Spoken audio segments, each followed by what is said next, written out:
The Cottonwoods Maintenance District meeting, could we get a roll call, please? Chairman Dickey, Here.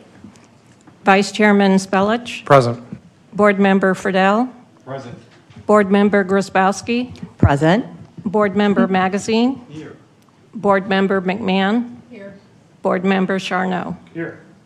Thanks very much. So the first item is to approve the minutes of the meeting from June 1st.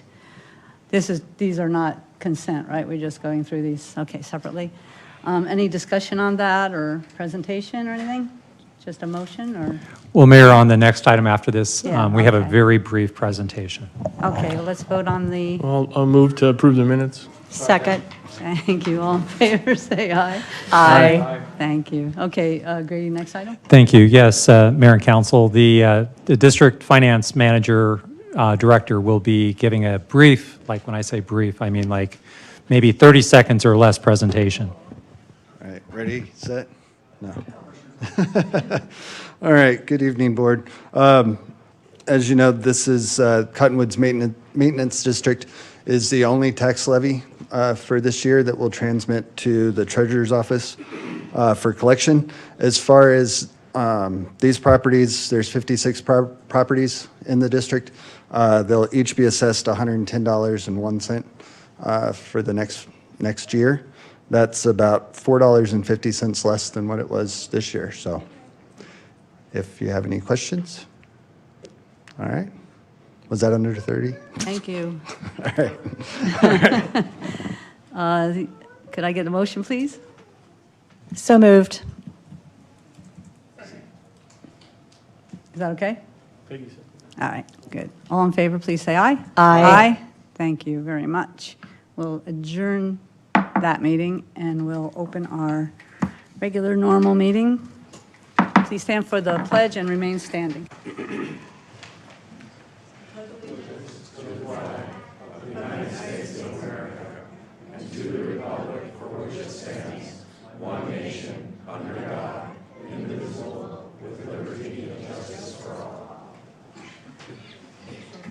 Thank you. Please remain standing for a moment of silence.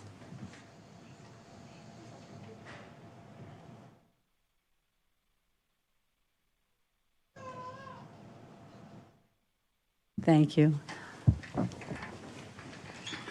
The roll call, please. Mayor Dickey, Here. Vice Mayor Spellich, Present. Councilmember McMahon, Councilmember Charno, Present. Councilmember Magazine, Councilmember Friedel, Present. Councilmember Grosbowski. Present. Thank you all. Our first item, as always, is reports by the mayor, council people, and town manager. Grady, do you have anything right now, or do you want to wait? No, Mayor, I'll wait for my report. Thank you. Thank you. Peggy? Councilman? Councilwoman? I just wanted to share with everybody that I attend the capstone event on homelessness presented by AZ Town Hall and MAG and other stakeholders, and it was really a great conference. We broke out into different workrooms and discussed how the region is going to handle homelessness, and it was really nice to learn how many available services there are out there. But the bottom line is, because there was so much discussed, you can't go over it all. But the bottom line was we need to work together regionally on solutions. We need to optimize the available resources and all of our stakeholders' expertise, like AZ Department of Housing and other resources. We need to communicate with one another, have a high level of communication, and we need to ask for money now that we have it from the CARES Act and things like that. And we need to build community. We need to educate one another, educate our community so that we can help and implement the programs that are going to be advised by MAC. Councilman Friedel, you have anything tonight? Thanks, Mayor. I had the privilege yesterday of attending the flag ceremony over at the Elks Club here in Fountain Hills, and it was an honor to be there, and I can't tell you how much I learned about our flag. It was very, very telling for me anyway. So, and then I'll just mention one other thing. I called Justin Weldy a couple of times this past couple of weeks for road hazards, stuff that we found in the road, and I just want to say that he got on it right away. So we were happy to see that happen. Thanks, Justin. Yes, thank you. I was going to say, what did you call Justin? But I've called him on occasion too for different things, and yes, I agree. He's very prompt with responding to hazards and the like. And attended 2 meetings. One, we had a traffic and safety committee. The mayor and Councilwoman McMahon were present along with staff, and 2-hour meeting reviewing a lot of different traffic issues in town, and you know, a couple of them will be coming before the council in coming months, but it was fruitful and informative. And then second meeting, we started planning back in 2019 when Councilwoman LaCrone was still here about a one-day event called Fountain Hills Cares, and everything got kind of hijacked by COVID, but we did have another organizational meeting, and Fountain Hills Cares is going to be basically a forum. We're going to have anywhere from 4 to 6 different speakers talking about different, I would say, social issues like drug prevention, suicide prevention, maybe homelessness, race relations, that type of thing. So we do have a date. It's going to be Saturday, October 30th at the community center. Pretty much taking over the whole community center. We'll set up the lobby with tables. Different groups can to be there and hand out information, answer questions. But so anyway, just wanted to throw that out there. So thanks. Because of my trip to Virginia, I had kind of a light couple of weeks. I did do the dial-in for the league's legislative updates, and the state still is in budget talks. And part of it is because many of our legislators understand that the budget that was presented may be problematic at the municipal level, taking some monies away from us annually. So I'm kind of glad to see that they're still working on that, because it would be really tough for us otherwise if they were passing the budget that was initially proposed. So I'm really glad to see that they're working on that.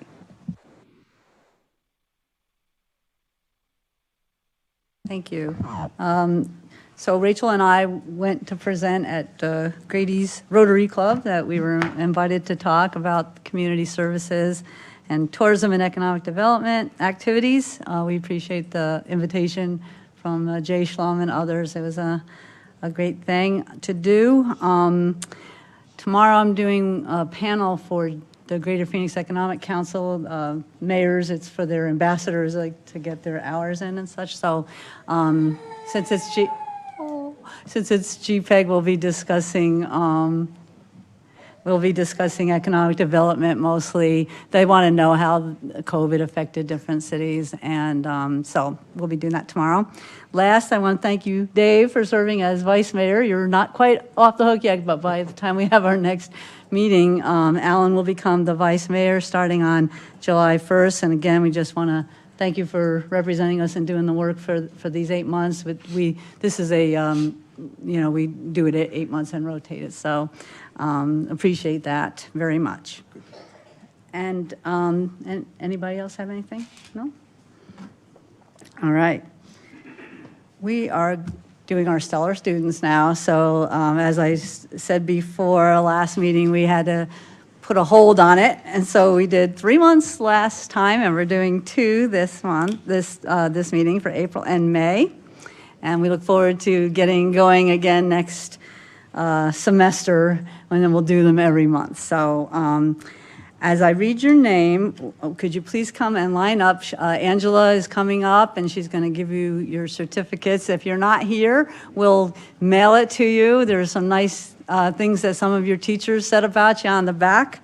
And if anybody from the school district is here, please feel free to come up also and join us.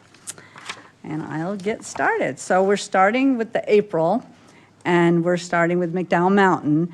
Carson Adams. Even if they're not here, we'll clap, right? Lillian Santofonte. Hey. Fountain Hills Middle School, we have Christian Kaufman. And from the middle school, Aaliyah Delgado. And then from the high school, Zach Grattan. And Elizabeth Franzone.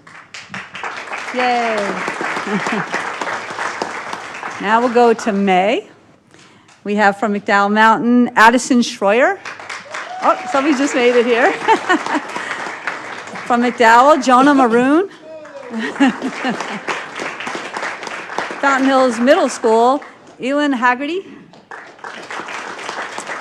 And from the middle school, Josiah Beasley. And last from the high school, we have Alexandria Panic and Karsten Andrew. Well, come on up and we'll take a picture.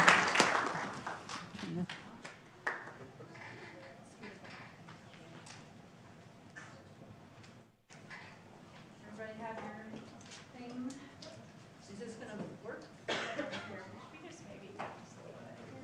Get a little closer. You guys, oh yeah, there you go. Just a little bit, that'd be great. There we go. Thank you. Some of the council members.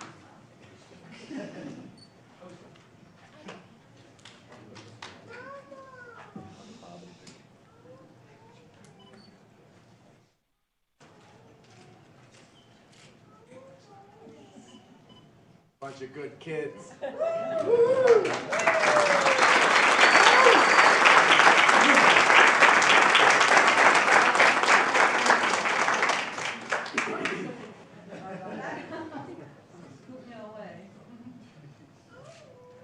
Thank you. Thank you.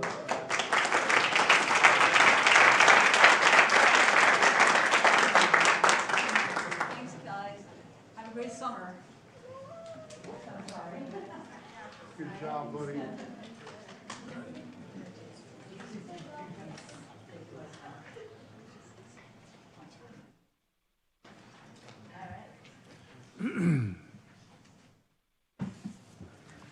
That was great.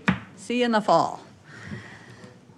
Next, we are going to do a report from our town manager. We're going to talk about, thank you all so much. Really good to see you. Grady, when you're ready, thanks. Sure.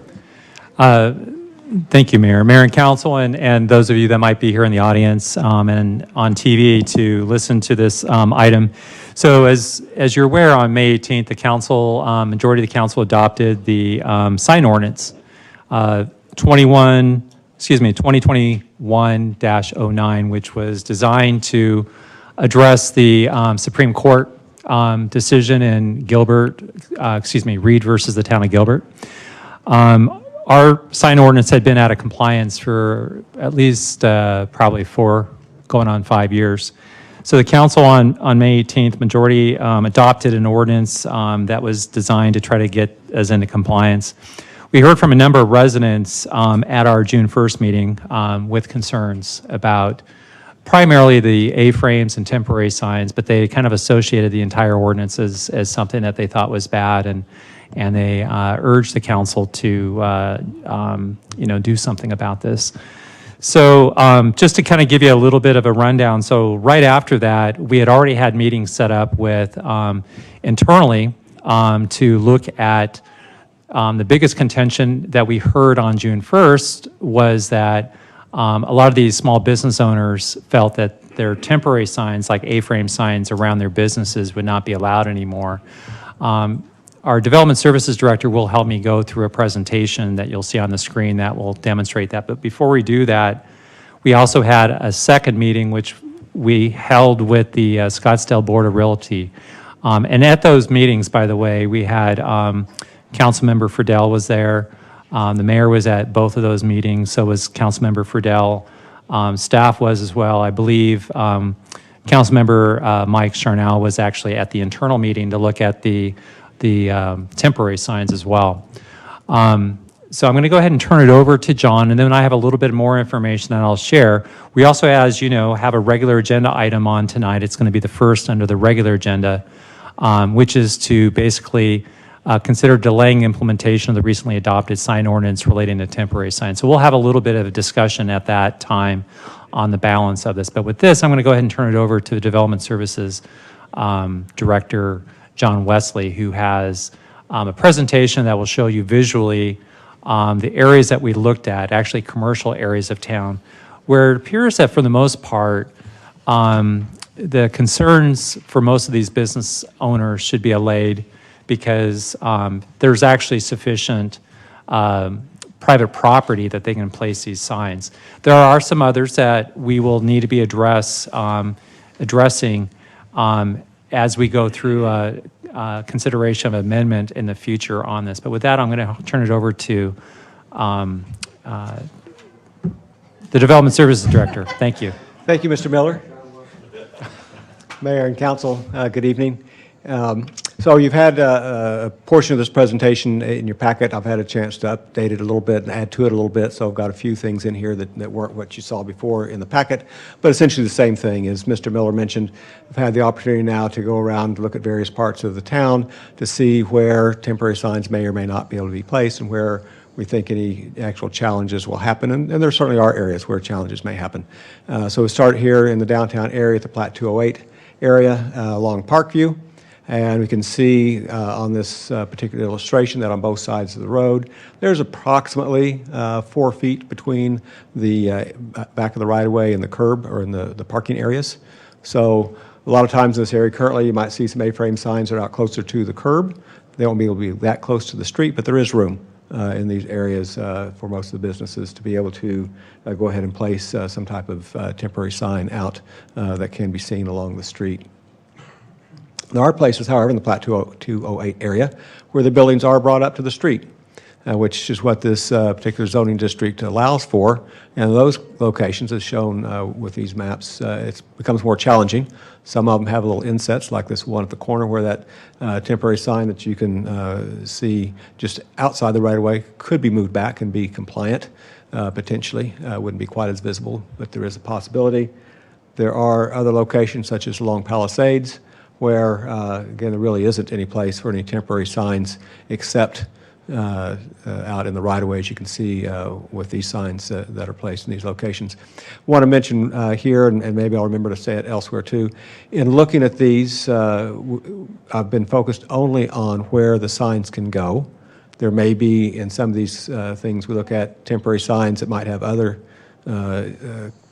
things with the code that may or may not allow them to happen, but this is just focused on the allowance. So again, in these zero lot line areas, it would be really not possible to have this type of signage under the code. Moving to a little bit larger commerce area, going to the west along La Montana and Palisades. It's one of the ones that was brought up a couple of times in the discussions with council. The green, again, represents areas where there's room behind the sidewalk or property line to the curb for the parking area where signs can go. And again, one other thing I should mention, again, as we look at these, I know if you go on site, you might find restrictions that aren't being considered here. This is just a kind of a broad brush look at where they can go. There might be problems with utility boxes. There might be problems with grades. There might be problems with landscaping. And so just because this shows it's possible doesn't mean that from the general room, it doesn't mean that wouldn't be some challenges potentially with signs in these locations. So moving around the corner over to the Safeway Plaza, again, looking at that area, there are, again, there's room along the right-of-way between that and the parking area for signs. Did highlight because there is a drainage area in there that may or may not create a challenge. Just wanted to highlight that in a separate color just to be fully open about that. Moving back over north side of Palisades in that shopping center, older shopping center that was built prior to some current standards that require parking areas to be set back from the property line by 10 feet. So this parking area actually goes out to the property line. And so that does, in this case, limit the area for signs. So signs that are shown there, I think there's an A-frame and post and board sign, they're shown that are actually in the right-of-way. It wouldn't be possible in the code for those to be there. There is some potential in the islands at the end of the parking areas where those signs could be located, but we would have some concerns for site visibility that would have to be checked to know if they really could go in those locations. Moving over and going down the Saguaro corridor, starting here at La Montana and going south. Again, you can see with the green areas that there typically is room for signs to be placed between the property line and the parking area. And you can see, again, existing signs here at the Plaza Fountain side. And most of those, again, could be in the locations where they're shown. Moving further south along Saguaro, again, it's kind of intermittent. We got some, again, older development where the parking was built in a way that sometimes actually encroaches into the right-of-way itself. And so there's not room on some properties. There is on most properties. You can see the one that's at the corner there at Panorama and Saguaro, what would be the, I guess the southeast corner, northeast corner, how's the curve going here? That has the sign and then an A-frame sign not too far from it. That A-frame sign would actually need to be moved back closer to the existing little monument sign there to be legal. So again, it's possible. At that point, you have two signs right next to each other.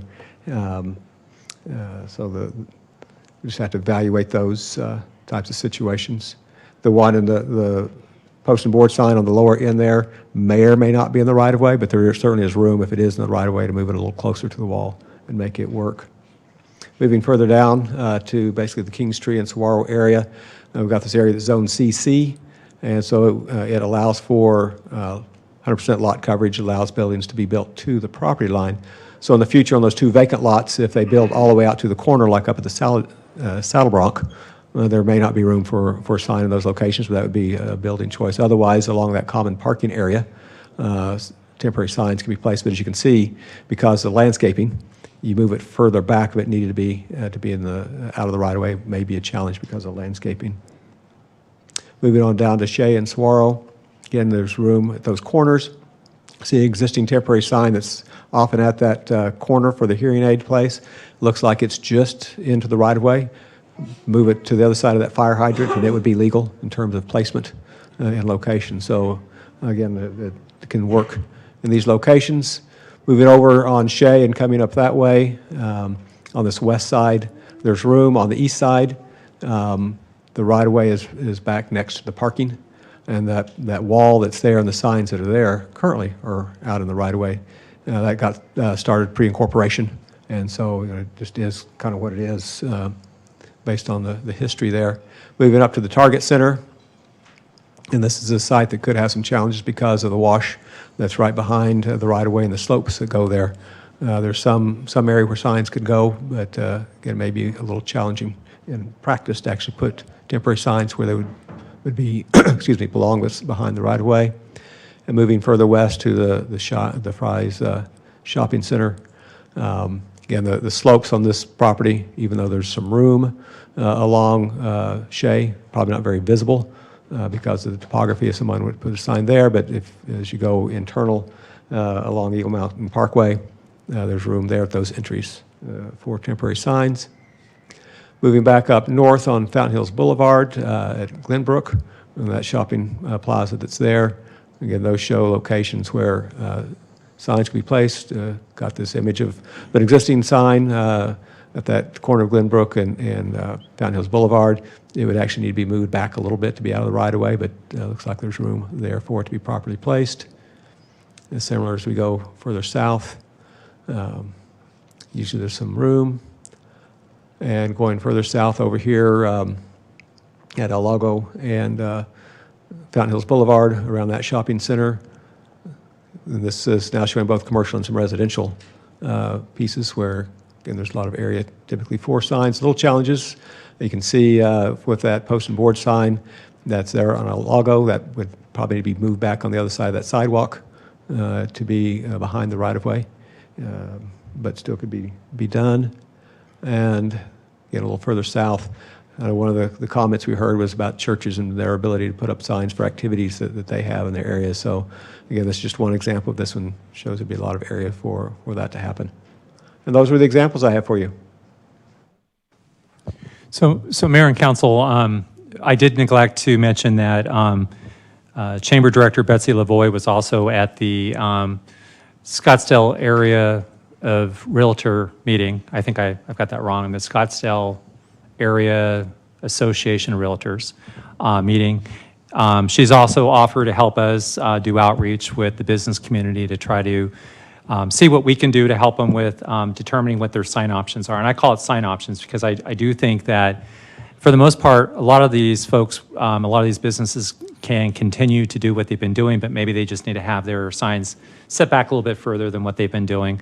In other cases, I do think that, we've talked about, the next item we have on the regular agenda is doing a delayed implementation, during which time we'd like to try to work on some really great ideas that came out of these meetings, that will help us with doing some either carve-outs or exemptions in certain cases that will, I think, address really the concerns that the initial council had, the majority that voted for this ordinance, but also address the minority on this, the council members that expressed concerns. So I think that in the end, we're going to basically end up with a ordinance that is going to get to the middle ground and try to satisfy just about everybody, including the business community, the realty community, and also our elected officials in their quest to try to comply with the Reed versus the town of Gilbert. John, did you have any other points? I know we're going to be trying to spend the summer to try to work with the business community and try to work with the chamber on this. Chamber's been very forthcoming in trying to assist with this. The chamber director did put out a nice communication following our meeting with the Scottsdale area Association of Realtors, so we appreciated that. And she waited until we actually had this meeting tonight before she was going to do additional communication. So really appreciate that, Betsy. We have additional details, so I want to just make a few points based on John's presentation. So as you can see, with all the green that you saw, that's the private property that's adjacent to right-of-way. And I would say that really, for the most part, a lot of the businesses and churches have quite a bit of options, but there are some situations, as you saw, particularly the Plat 208, those that have zero property lines or the property lines are right up against the right-of-way. And those are going to be some of the areas we try to work out. Maybe there's only a few that really need the signs, but we're going to try to work on some ways of trying to address that. And John has some interesting ideas. When you travel around the country or the world, you also see a number of these buildings that actually have signs that are attached that stick out above, the sidewalk area. Exactly, they're more of a horizontal that stick out that would still comply because they're actually in the airspace and not actually down below. And there's some other things. So I do think in the end we have something that works for most people. We're going to try to get the word out. In fact, the next issue after the Fountain Hills Insider, we're going to try to cover this topic to try to get more word out there, plus social media and our website. With that, we'd be happy to answer any questions you may have about either John's presentation or any other questions about this topic. Thank you. I just want to check with Aaron on that aspect of it, so. Yeah, it's on the agenda, Mayor, so if there are questions related to the items that Grady asked, I think that's acceptable. Thank you. Any questions? Thank you. Thanks so much for all your work, and Betsy and everybody who met with us, and we're sloughing through it, right? So we'll get there. Thank you. Next, we have a presentation by EPCOR. They are coming to talk about water supply and other items. Welcome. So, Mayor and Council, actually this request came from Councilmember McMahon. She was concerned because there had been a lot of high-profile news recently about this, and actually she kind of got on the cutting edge before it actually became much more out there. So we're very fortunate. We reached out to EPCOR. Chad Guzman's here, who is going to introduce the team with him tonight, who are going to speak on this. But we're very appreciative. Chad Guzman is the Government Relations Director with EPCOR. Has been very responsive anytime we've ever had any requests for either troubleshooting issues or helping with these types of matters. He's been very responsive. With that, I'll turn it over to Mr. Guzman. Yeah, Mayor Dickey, council members, thank you all so much for time on your busy agenda this evening. I'm quickly just going to introduce the two presenters from EPCOR. First off, our Director of Operations, Frank Metzler, who many of you know personally, is going to give an operational update specific to the Chaparral water system that serves water to the town of Fountain Hills and some of the specifics around water demand and supply specific to the Chaparral water system.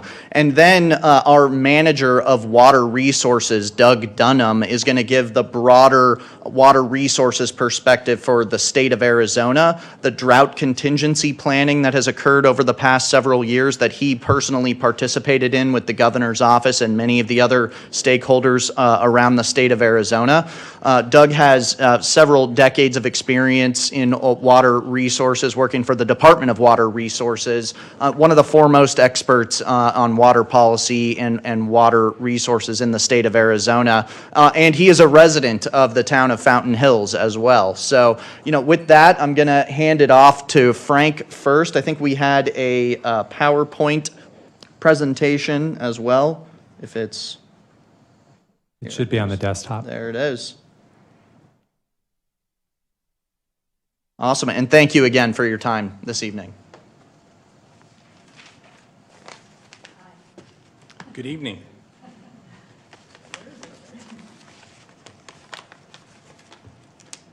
Awesome. Thank you. Good evening, Madam Mayor and council members and Manager Miller. It's nice to see you all again. I just have a few, by the way, my name is Frank Metzler. I'm the Director of Operations for the Eastern Division of EPCOR Water Arizona, which includes Fountain Hills. I just have a few slides to share with you that provide an overview of where the water comes from for Fountain Hills, the different types of water, how much potable water we can produce for the town in any given day, and then what demands we have seen historically, so you can understand the perspective between our capacity to produce water and the demands that we've seen. I just wanted to add that for a water nerd like me or for Doug Dunham, we've been working on this stuff since we got out of college. I was back at DWR back in the mid-90s talking about what would a shortage look like on the Colorado River and how we would deal with it. So I just want you to know that although there's a lot of talk in the media and there's a lot of concerns about where we are right now on the Colorado River, there have been a lot of people who've worked hard on this subject for a long time, and we're in a pretty good place. And Doug's going to go into that in greater detail than I will.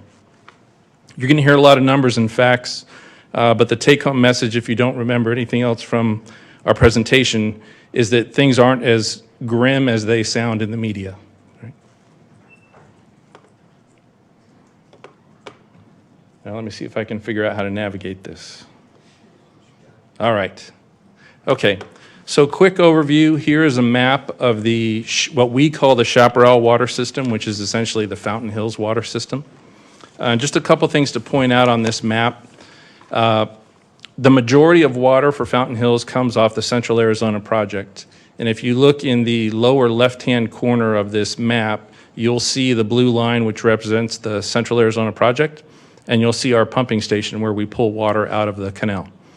That water then makes about a 3-mile trip in a pipeline up to our Shea water treatment plant, which is a surface water treatment plant. From there, that water can be distributed throughout all of Fountain Hills. In addition to the Shea surface water treatment plant, we also have groundwater that's available for the customers here in Fountain Hills. There are 2 wells, well 10, which is right by the fire station off of Palisades, and well 11, which is out in the middle of one of the holes on the Saguaro Golf Course, which is a whole nother story. So the point I wanted to make here is that Fountain Hills is not completely reliant on the water that comes from the Colorado River. We also have abundant groundwater that we can reach into and use, and we currently use here in Fountain Hills. All right, time for the facts and the numbers. All right, how much water can EPCOR make in Fountain Hills? The Shea surface water treatment plant has the ability to produce 15 million gallons a day, which is roughly 46 acre-feet per day. There are 3 separate treatment trains, each is capable of producing 5 million gallons a day. And if we were to have a problem with any one of those treatment trains, the other 2 would still be in fine operating order. In addition to the surface water treatment, as I mentioned before, we have wells 10 and 11. Those two wells combined, if they run full tilt 24 hours a day, can produce 5 million gallons a day, roughly 15 acre feet. And in addition, we also have two wells which are currently inactive and not equipped, but within about a year's time, if we needed them, we can get them back up and running with the treatment that's required to produce an additional 2.4 million gallons per day of water. So, how much water can we make? EPCOR can make about, right now, 20 million gallons a day of water if everything were going full speed. That's about 61 acre feet. In addition to our potable water production, we have about 11 million gallons of storage distributed in above ground steel tank reservoirs that are distributed throughout the community. All right, so I gave you some facts on how much water we can make. How much water do we use out here? On an average day in Fountain Hills, we see about 5.6 million gallons of demand on the potable system. The highest demand that we saw last year, right at about this time of year last year, when it's about 115 degrees outside, is about 9 million gallons a day. So remember, we can make about 20 million gallons a day, and the highest demand we've seen is about 9 million gallons last year. That annual demand for Fountain Hills last year totaled 6,305 acre feet, and that's against an annual Central Arizona project allocation of 8,909 acre feet. So you can see we're at about 2/3 of, our demand represents about 2/3 of the annual allotment from the Central Arizona project. If we were to have problems with both of our groundwater wells, the Shea surface water treatment plant alone can handle all of the demand in Fountain Hills. On the flip side, if there was some sort of catastrophic failure at the surface water treatment plant, or if the Central Arizona project were to run completely dry, right now we can handle about 1/3 of all the days in a year with our groundwater production. But as I mentioned before, we have two wells that are inactive. And if we ever got into a situation, and Doug is probably getting nervous that I talk about the CAP running dry, and Doug's going to tell you why that's not going to happen. If we had about a year's notice, we could have wells 8 and 9 back online and producing water such that there would only be about 4 or 5 days of the total year where demand might exceed our ability to produce that volume of water. So with that, I'm going to hand it over to Doug, who will give you more facts and details. Unless there are any questions. Yes, we have one. Thanks for your presentation. You started out by saying things are not as grim as the media makes it out to be. What are you doing to educate the media? I mean, this is scaring the hell out of people. That's a fantastic question. How do you, I guess the way I would answer this question is that these can be complicated technical issues. And sometimes it takes a little effort to get your mind around the whole realm of how we make water and where the water comes from and how we get it to our customers. And some people who are talking about this issue have not armed themselves with all the facts. Now, I want to make sure I'm not belittling or making light of the drought in the Colorado River Basin. It's severe, it's ongoing, and it looks to be continuing. The message I'm trying to convey is that we anticipated this might happen a long time ago, and a lot of people have worked hard since then to be ready for this day. I don't, you said these are technical issues. What you said to us so far this evening are not technical issues. If you got the information out there as to how many gallons per day, what the worst case was a year ago, those kinds of things, it seems to me the press could share that with the public so there wouldn't be panic.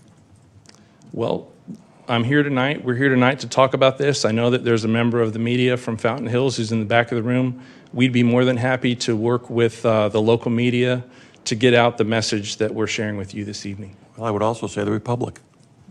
I mean, to me, you ought to be sharing it with the Republic as well. One other question I have is, where do we stand if there's a forest fire in the area?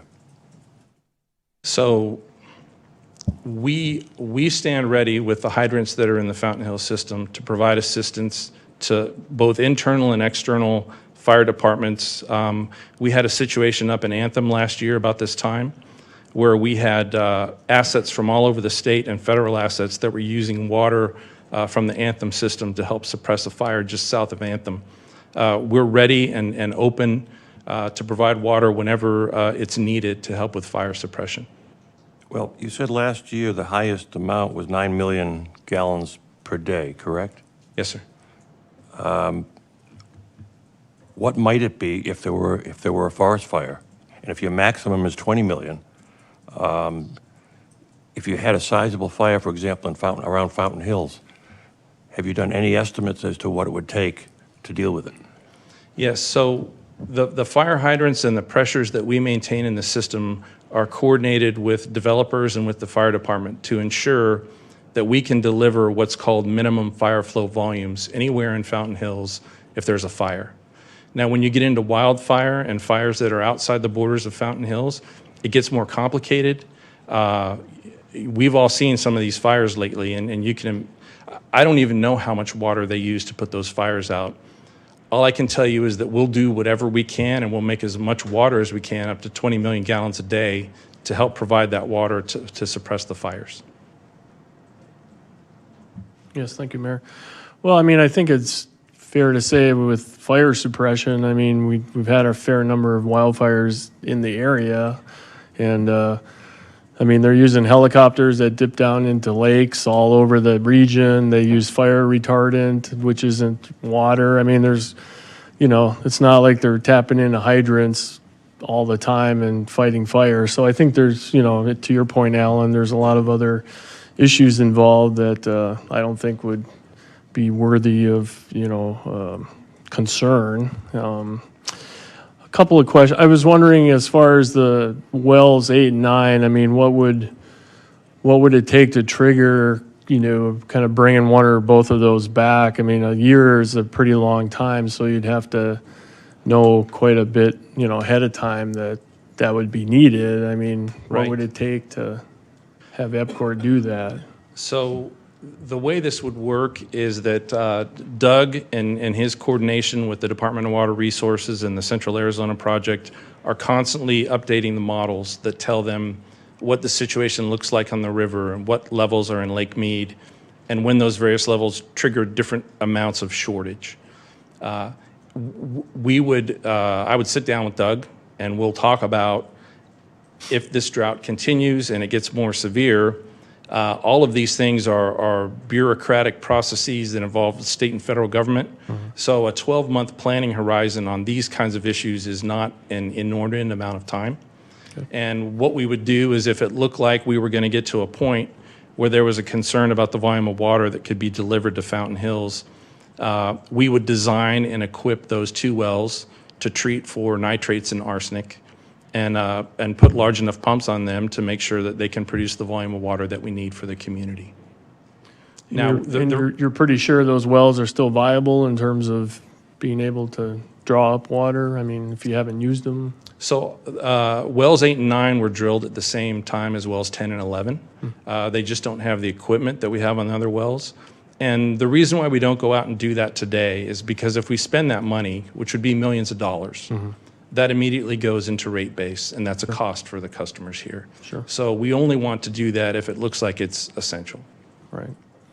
I was reading, I don't know if it was this morning or yesterday, about, you know, there's kind of a new consortium of golf courses getting together, kind of pushing back to the state and whatnot. And, you know, and obviously most of our courses out here use probably, a combination of effluent and potable. So do you have any idea on how they'd be affected, if at all, if, you know, if this were to continue to get worse?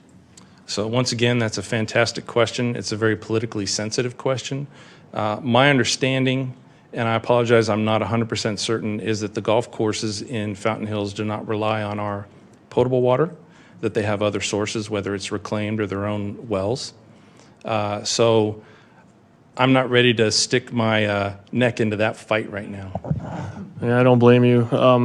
And getting back to one of other Alan's, another point, I mean, I used to be in the media, so I'm not necessarily defending them, but I mean, I think it's fair to say that maybe EPCOR and Fountain Hills, Chaparral is in a better position than a lot of other systems around the state. I mean, can you address that a little? I mean, it sounds like you got a good handle on this, but I'm sure there's other water systems that don't have the backup and the two sources, that kind of thing. You want to talk about that a little bit, or? Well, once again, I don't want to steal Doug's thunder, but I can just tell you that there are, particularly if you're within an active management area, there have been tremendous obligations placed on municipalities to ensure that they can provide water to their communities. And so there are a lot of different water storage and recovery mechanisms that have been created that Doug's going to talk about, that the people who live here have paid for, and they have every right to call on those resources when we get into a time of need. I was on a call probably 3 weeks ago, and Phoenix's Maricopa County as a whole is more prepared than any western city. I heard they have like a 10-year supply of water that they haven't even tapped. So we are well prepared, I think, for what we see coming. And I believe so. And maybe your partner can speak to that too. Thank you. That's exactly the question that I was going to ask about the time frame for this, and as far as the climate change that's going on and the high level of heat we're having in the summer. I mean, these figures look fantastic. Are you revisiting them every single 6 months or a year or whatever? And how long is this projection? And I assume you adjust it. Yes, we do. Okay. So that's a perfect segue for me to hand this over to Doug. Unless there's anything else I can address. All right, thank you. Thank you.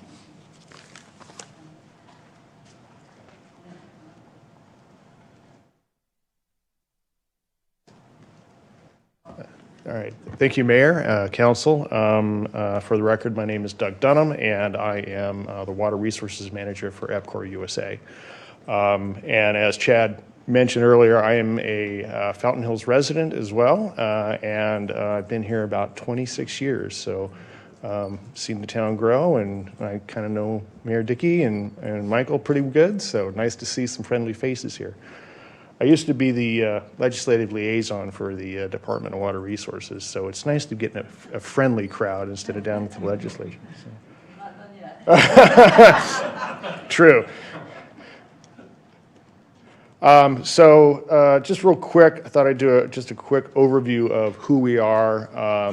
We have multiple systems across the Southwest. We are the largest private utility in the southwestern region of the United States. And so here's kind of an overview of all of our systems in Texas, New Mexico, and Arizona. And as you can see in Arizona, we're pretty well represented across both the Phoenix metro area as well as along the river itself. So we have multiple systems across the state. So I thought I would start off with kind of a real brief general overview of how water is regulated, how it works in Arizona, and then kind of drill down into what the state has done and then specifically what EPCOR has done. And I'll get into some more details of exactly the planning that we've gone through to ensure that at Chaparral City, that Fountain Hills itself is well positioned for these upcoming drought conditions that we're facing.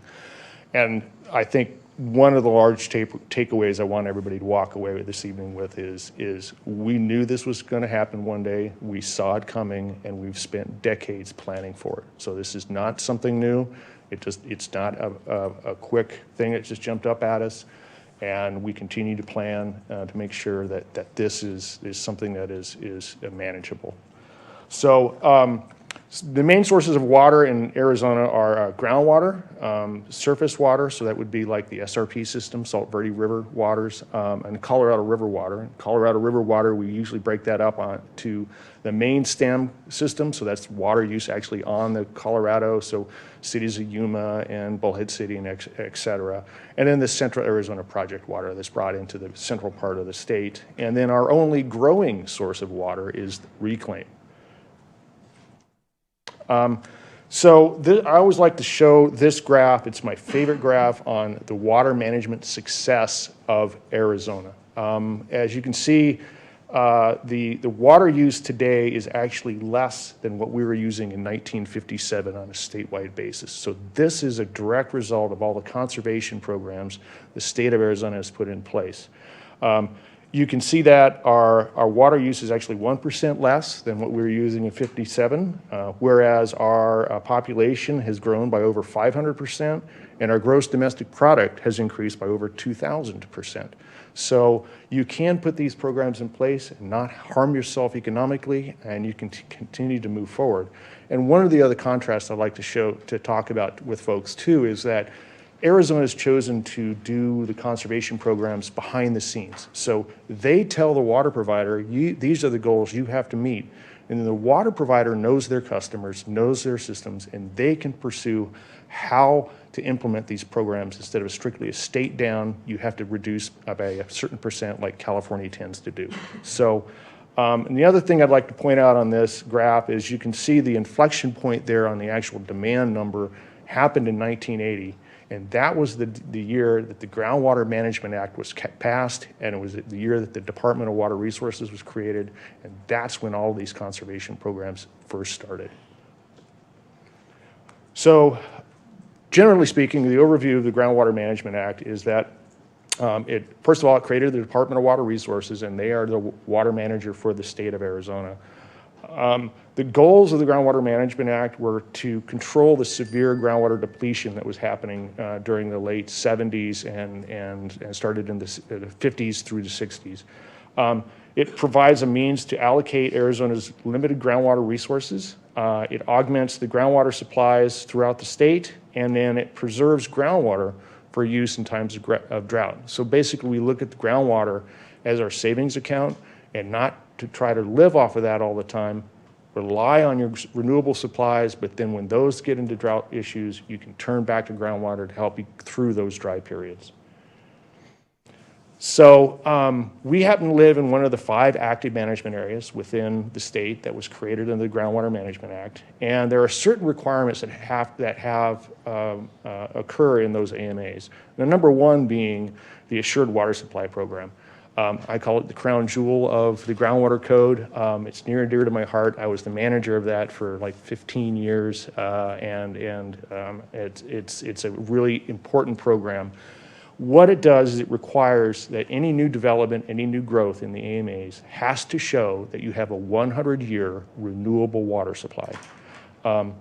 This is required to be demonstrated before any lots can be recorded or sold.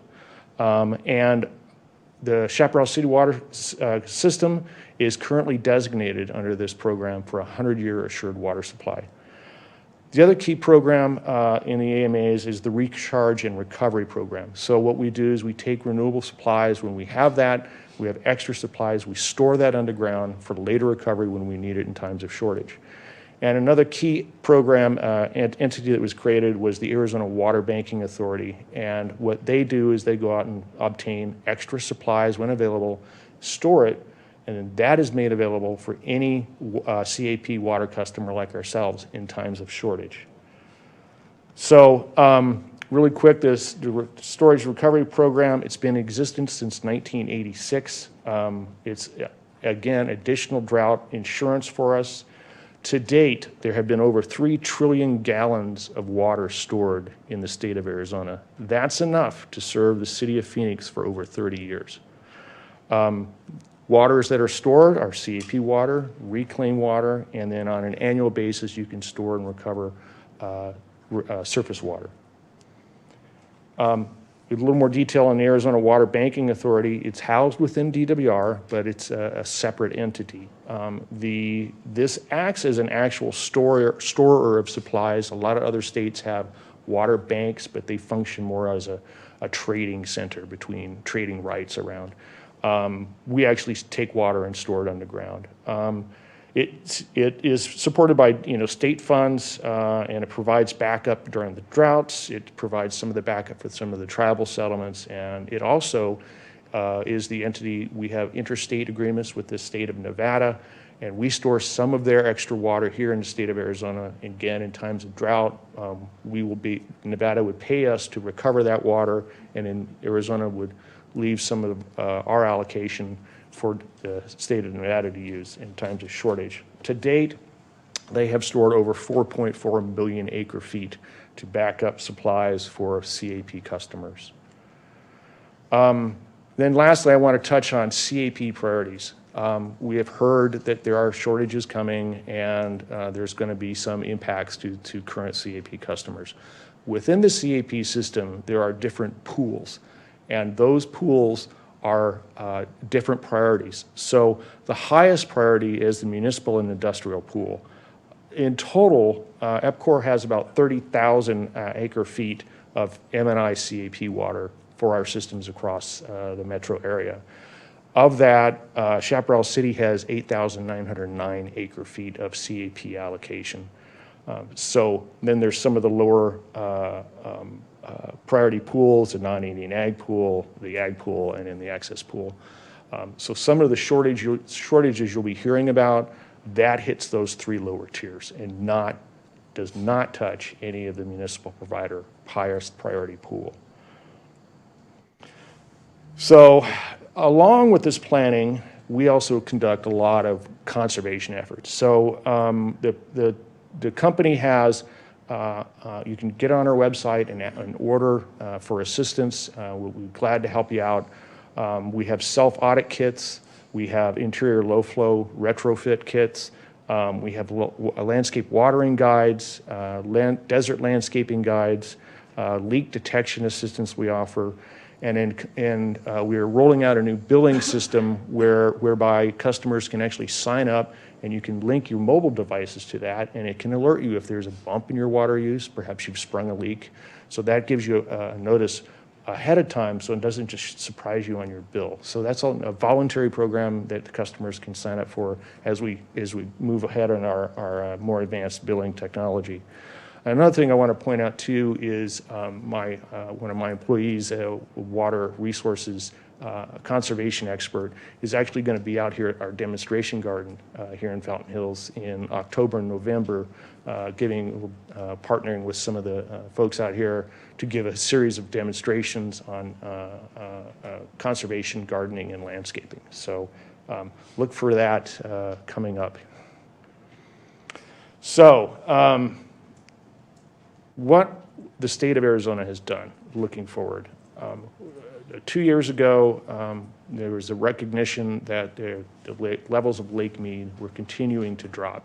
The levels of Lake Mead are the key driver of when shortages will be declared on the Colorado River. So it's the elevation of the lake. The lower basin got together with the different states and made an agreement to help manage the river to try to conserve water, preserve it in the Lake Mead to bolster those elevations. This also included the Republic of Mexico because they are also part of the system and have water rights under the 1922 treaty. So the DCP, the states agreed to take some additional cuts early on to preserve water in the lake to help forestall this potential shortages. Arizona and Nevada agreed to take additional early cuts. California, for the first time, agreed to take some cuts. Prior to this, they didn't have to take any cuts whatsoever. So the conservation programs basically fell into two categories. One system stores water in the lake, and then that would allow the storers to retain those credits and then be able to tap into those later on when shortages occur. And then there's a payback provision to keep the water levels in the lake as much as possible. And then there's also a system conservation program that was put in place, and this was put in place to help just keep water in the system, benefit for both the environment and the lake levels themselves. Within Arizona, because we agreed to take those earlier cuts, some of the lower priority water users, primarily agricultural users, were going to take a hit where normally they wouldn't take it. So there was a series of agreements within the state of Arizona to help offset those impacts. The biggest area that's going to get hit are the agricultural users in the Pinal Active Management Area, so the Casa Grande area. The higher priority CAP users, we still have excess water that is not directly tied to current existing demands. So we agreed, and EPCOR was the only private utility that participated in this, to provide some of that higher priority water that we're not using today to send to the Pinal folks through 2026. And in exchange for that, the Arizona Water Banking Authority already has water credits stored within the Maricopa County area, and they'll provide that back to offset anything that we send down to Pinal. So that keeps us whole. One of the big flexibilities with that is that we only have storage permits where we store our water in certain places. The Arizona Water Banking Authority has credits all over the county, so we can maximize our flexibility in being able to recall to when we need to pull those credits back out of the ground. And then there was some federal funding that was also provided to help offset a lot of these programs as well. So earlier there was a question on how we keep an eye on developing conditions on the river. This is a twice a year, I'm sorry, 3 times a year, the Bureau of Reclamation produces a projection. This is the most recent one that they produced in April. And then in August, the next projection study comes out. So this is the 24-month study. So it's a 2-year projection out. And these are the probabilities of shortages on the river. So if you look at the calendar year 2021, we are already in a tier 0 shortage. And most people don't know that. But we've planned for that, and it doesn't directly impact any of our customers. The projections for 2022 are that we will get into our first tier 1 shortage. As we look out over time, you can see that some of these projections, there's higher probabilities of those shortages continuing looking out into the future.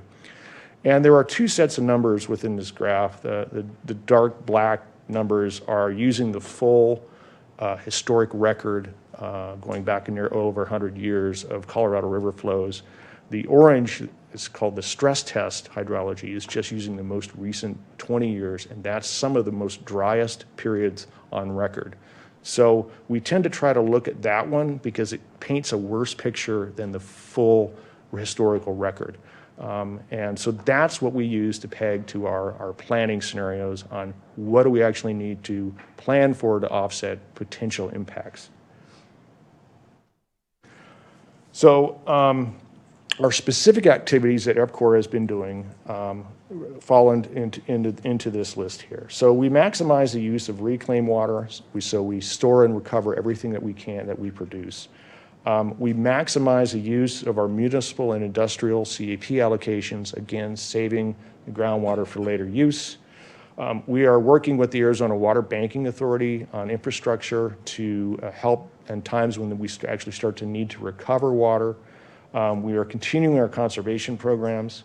We are partnering with other entities for available leases and exchanges for water that's available.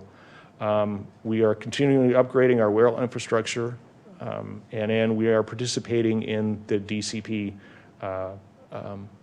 offset program, and in exchange for credits in the Phoenix area.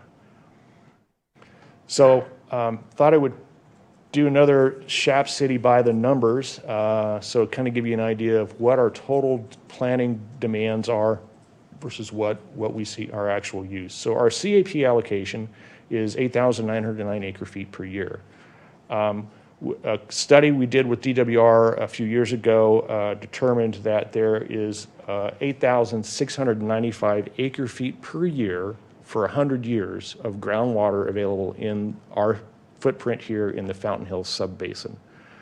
Our current designation of assured water supply is for 9,317 acre-feet per year for 100 years. Total supplies available to us between those two sources is over 17,000 acre-feet per year. We also have over 3,000, nearly 4,000 acre-feet of long-term storage credits of water, of CAP water that we've stored underground and are available for us to recover. So the total supply available to us in any given year is a little over 21,000 acre feet per year. In 2020, again, our demand was 6,265 acre feet per year, or about 28% of the total supplies that are available to us today.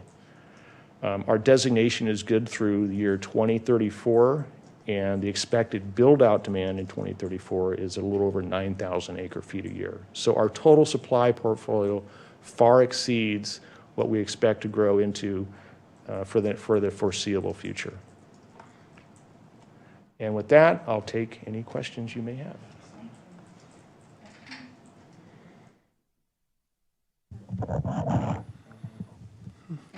Doug, good to see you again. Nice to see you.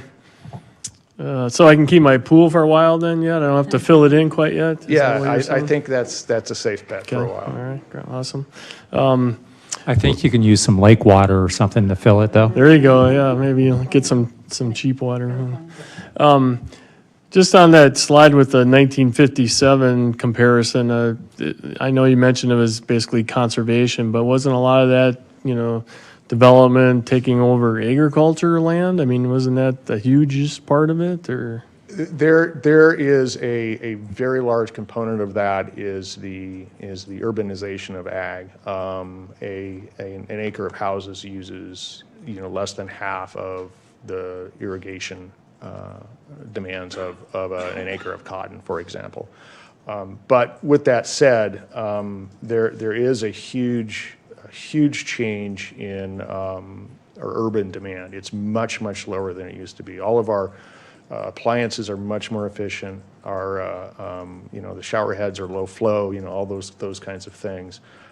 For example, the city of Phoenix essentially is using the same volume of water that they have had used for the last basically 20 years. And Tucson is experiencing the same phenomenon. So there's definitely a big ag conversion component, but the efficiency in the modern homes are much higher. And you also can think about some of the new development. If you think about the old style in central Phoenix, it took over former ag. They use flood irrigation. You just don't see that type of landscaping and that type of building in the newer developments. So it all helps. Comment, if you will, California is drawing from Lake Mead. What impact will desalination have on their draw, if you know? I know it's costly to get that done nowadays, but is there anything on the horizon that would change that? Yeah, actually there is. So the technologies for desal have greatly improved. The energy requirements are continually going down, and the filter media is much more efficient than it used to be. It's really not that much more expensive than normal water treatment. There have been some studies that some of the new, if you look at the total cost on a per gallon basis, what it costs a provider like us to treat surface water drinking water standards, it's not that much more expensive to treat seawater for the same drinking water levels. California is pursuing additional desal locations along their coast. A large plant just recently opened in San Diego and providing water. And the state of Arizona and the state of Sonora are currently negotiating and working on co-location projects on the upper Sea of Cortez in the Republic on the Gulf in Mexico. And that would be a joint project between both federal governments as well as the two states. There's a whole commission set up to pursue this. So I suspect that will be a project that would be a regional project in the next 20 to 30 years. Would it be incorrect to characterize your presentations as a good news story? I would like to think that's a good news story. I'm going to beat a dead horse. Turn on the TV, I see Lake Mead with no water. I hear all these stories about the Colorado River.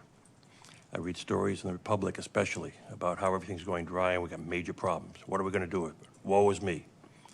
I think you have an obligation, a real obligation, to get the facts out.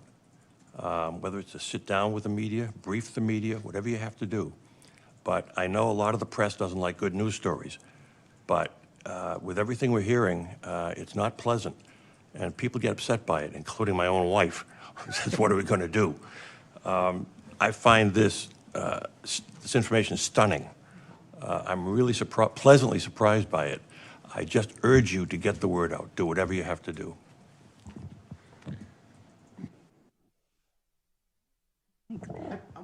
There, okay. Mayor hi, Dickey, Ed. Councilmember Magazine, I wanted to kind of address that quickly. Our public affairs and media relations team certainly, is doing the work to try and arm the media with facts and arm stakeholders throughout the state with facts on this issue. As stewards of, Arizona's most precious natural resource, we do have an obligation to step up and be a part of that. We're one voice of a chorus of voices that needs to speak out on a matter of statewide concern, but we are committed to doing our part. I think we run into that because, first of all, it's complicated, and good to see you. We were DEQ, DWR buddies there, and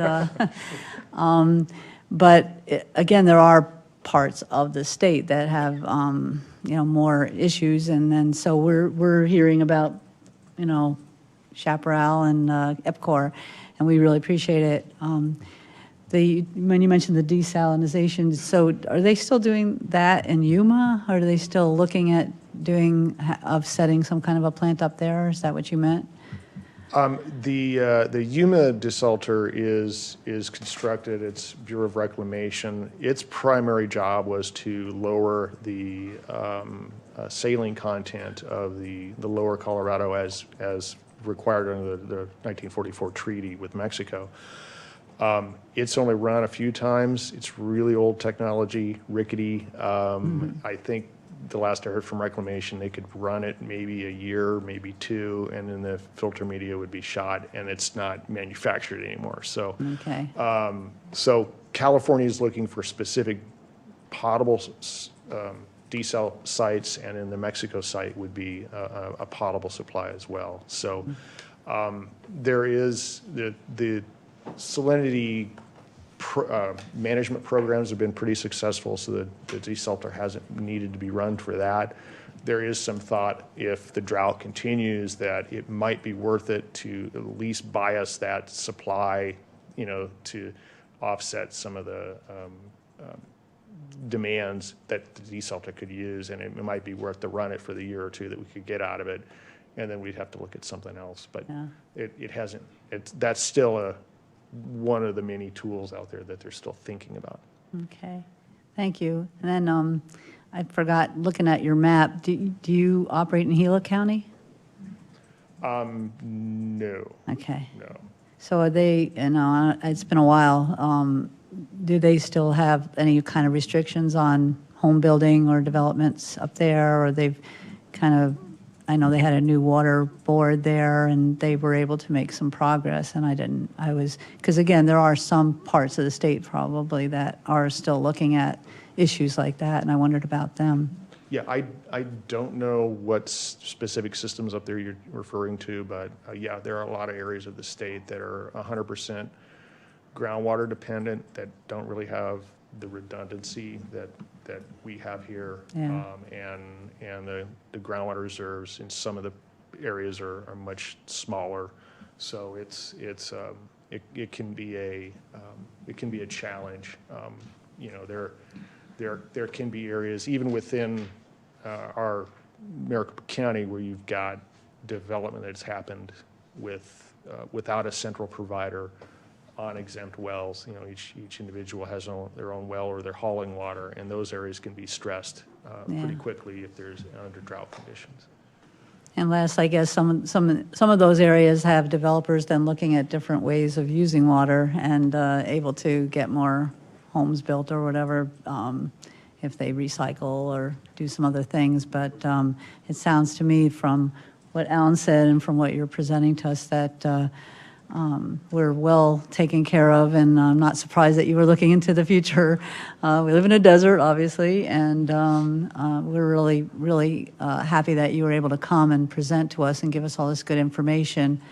And we can all kind of be ambassadors about it too, and get the word out. And does anybody have any other questions? Grady, you have anything? No, we really appreciate the team coming tonight, though. This was very enlightening. Thank you. Thank you. Happy to do it. Thank you. All right. Appreciate it. Next is our call to the public. Do we have any cards? We do one from Ed Stizza.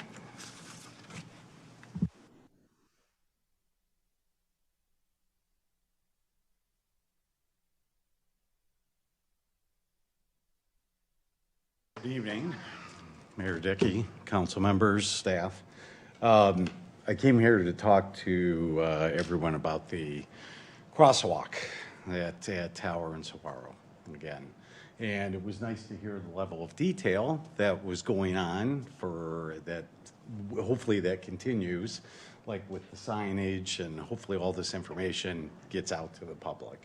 And I know there's a lot of things to be worked out, but it's nice to see that people are working on details. And that's one of the things I was going to talk about. I think that when the council made a decision on the crosswalk, I'm pretty sure you guys did not have all the information you needed to do that.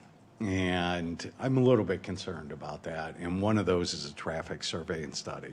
So that hasn't been brought up yet. And it seems to me that if you could table this until you have all the right information, it would be a great idea. Because I still feel the same way. Somebody's going to get hurt at this location. And it would be nice. I've had several conversations with people about, possibly tunneling underneath Saguaro, which would be super fantastic. That would solve the problems, but there's only a limited amount of space to do that. But that certainly would be an idea of thinking outside of the box. And just like you guys just thought outside of the box with the signage. And I think it's a huge step forward. I hope you do the same thing with the crosswalk. And this is going to be the first, dark skies are going to be blown in that area. Those lights are going to be on 24/7, or at least throughout the night. And I think that's a huge concern. It's pitch black. I've said it before, right there. And I realize there's a need for it, and as far as the crosswalk is concerned, but please try to take everybody's, view of it in consideration. And I hope you guys have a great summer. I know it'll go fast, and I know most of you will be working regardless. But thank you.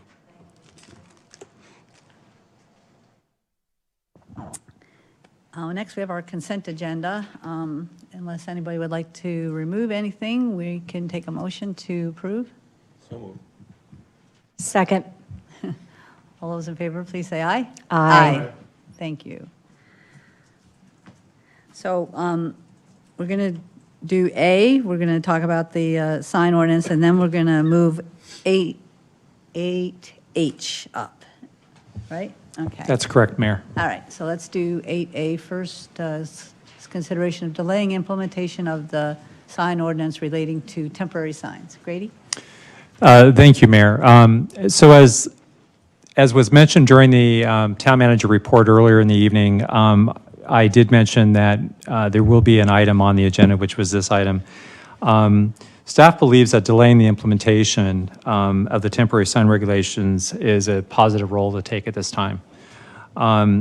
During the time of the delay, staff will work on possible temporary sign ordinance amendments that will provide some balance in regulating such signs. Basically, we believe after the council adopted the sign ordinance, there were some things that we believe will, as I mentioned previously, will help both some of the business community as well as the real estate community with some suggestions that we've received, and also some of our research that we have done on this particular topic.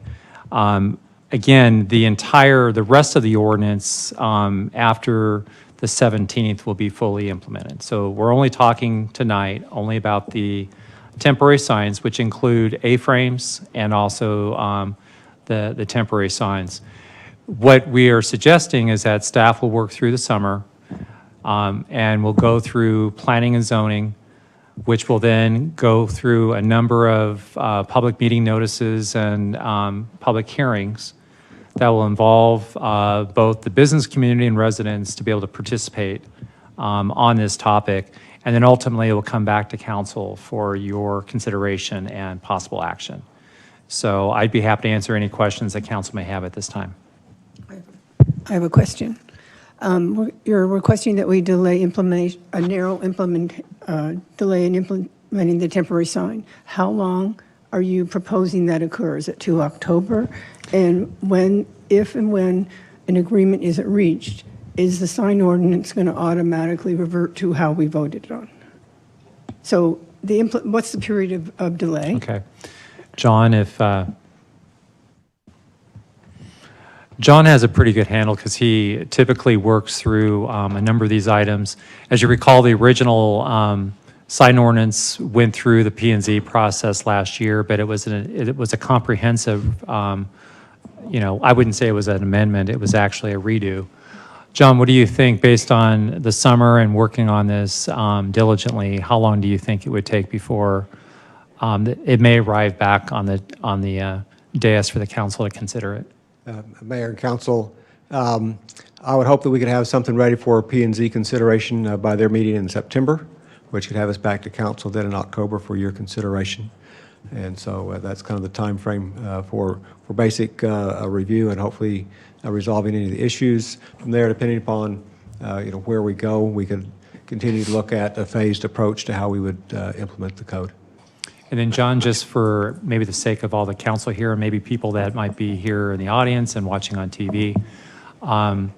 So the other portions of the sign ordinance that would go into effect on June 17th, that would entail flags, banners, permanent signs. Correct. Which in the case of permanent signs, it's actually more advantageous now for monument signs and permanent signs for businesses versus the old ordinance, correct? That's correct. So, so we would go about implementing everything else except for the temporary signs, correct? Right, those against the yard signs, the post and board signs, and the A-frame signs that we're really talking about. Okay. Thank you. Councilman? I want to thank the council members and staff who participated in the deliberations on this. As one of the majority who voted for the ordinance, it sounds to me like some reasonable changes are in order and compromises. And as town manager said, hopefully it will satisfy all parties. And so I do think it's worth delaying full implementation so that all the kinks can be worked out, all the details worked out and so on. So I think that makes sense.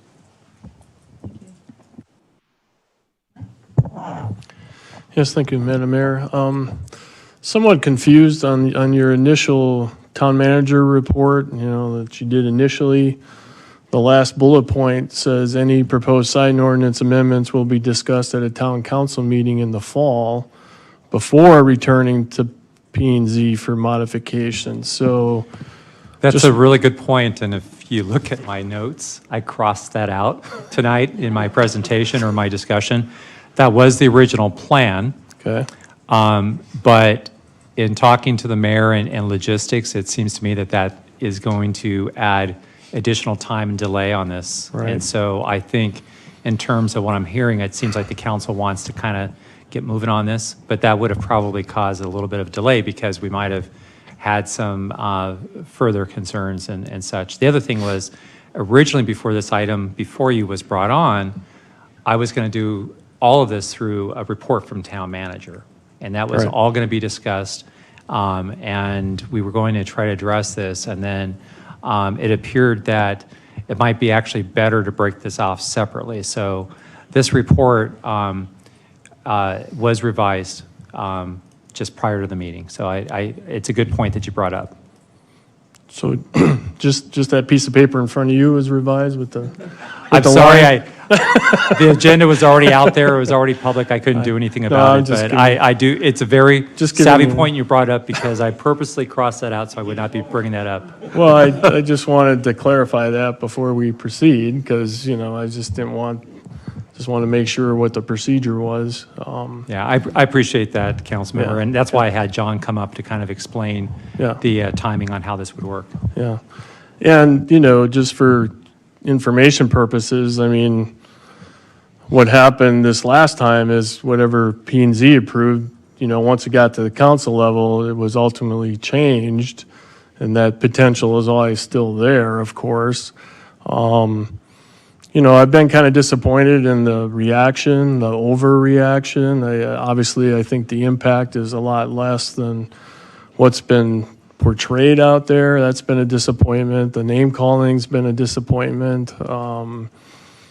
And I could go on and on about that kind of stuff, but I won't. But, I wasn't in on the Realtor Chamber meeting, so I am curious to see what comes back in the form of potential compromises, because, to me, it doesn't seem like a ton of wiggle room in terms of what our intention was and what could potentially be proposed. And I just, we had 4 meetings on this subject before, when we made the final vote, it was the 4th public meeting. So, nothing was done behind closed doors or secret meetings. And, if we didn't knock on every business door, that's a fact, but it's not like this was done in the dark. So I just resent any kind of implication that that's what was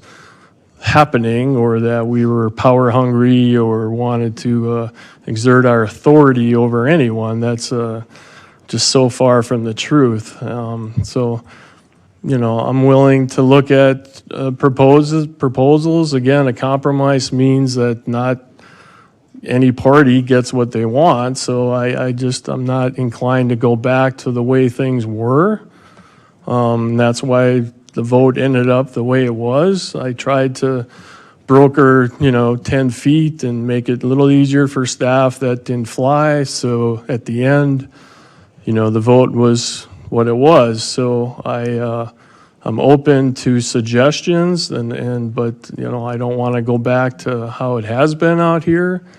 And if people want to say it's a code enforcement issue, well, that's going to be between us and Grady and the staff, and I don't want that to be an issue.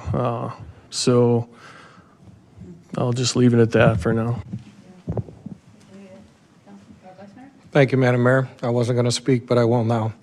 I applaud the backlash. I welcome the backlash. It was deserved, and it was a poorly conceived plan. And we consulted 2 to 3 businesses. So in 2 days, Councilman Friedel walked with businesses and hit over 25 of them. So I applaud the backlash. I welcome the backlash.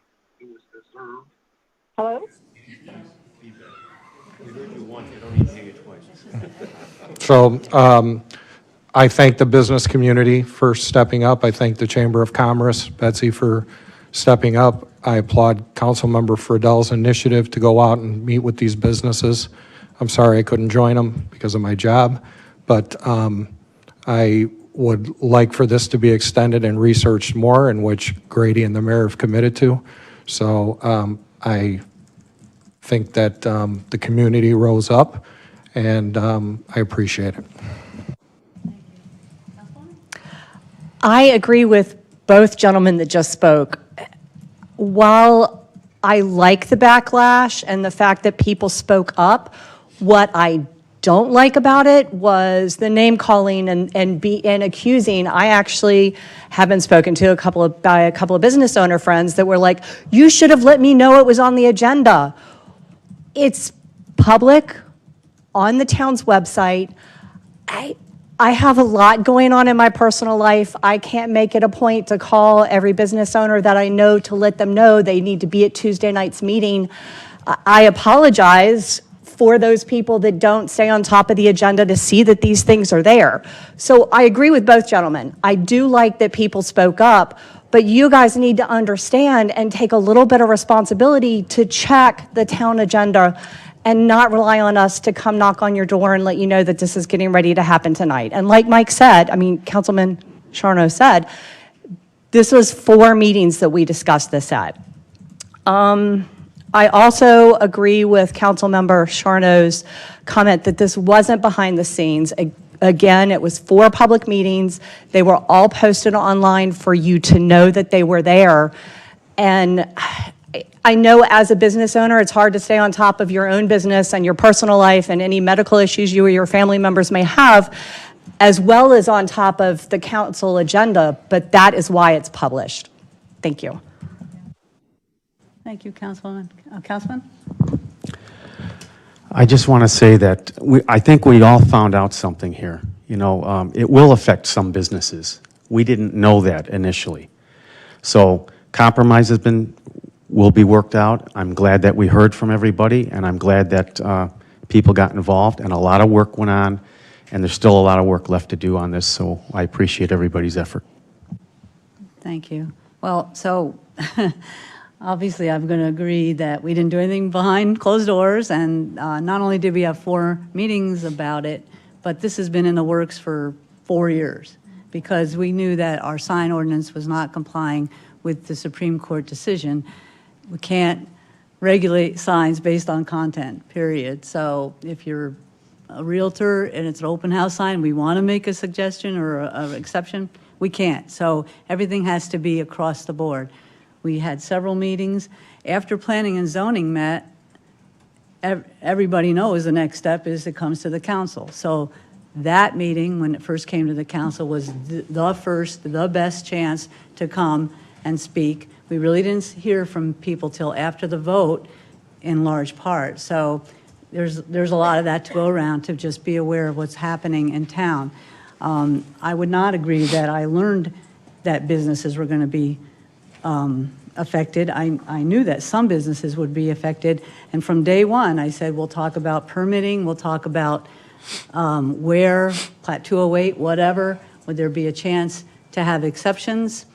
I've said that right from the very beginning, and I also, when we talked about some specific businesses, said, you know, I think maybe that particular business isn't going to be affected. I think that sign is on private property. So I believe that we were very well prepared, and it came out in a way that 4 people wanted it to and 3 didn't. But now I believe that we would like to try to help, which was the intention, right, all the while, to see how we can make these exceptions possibly work out.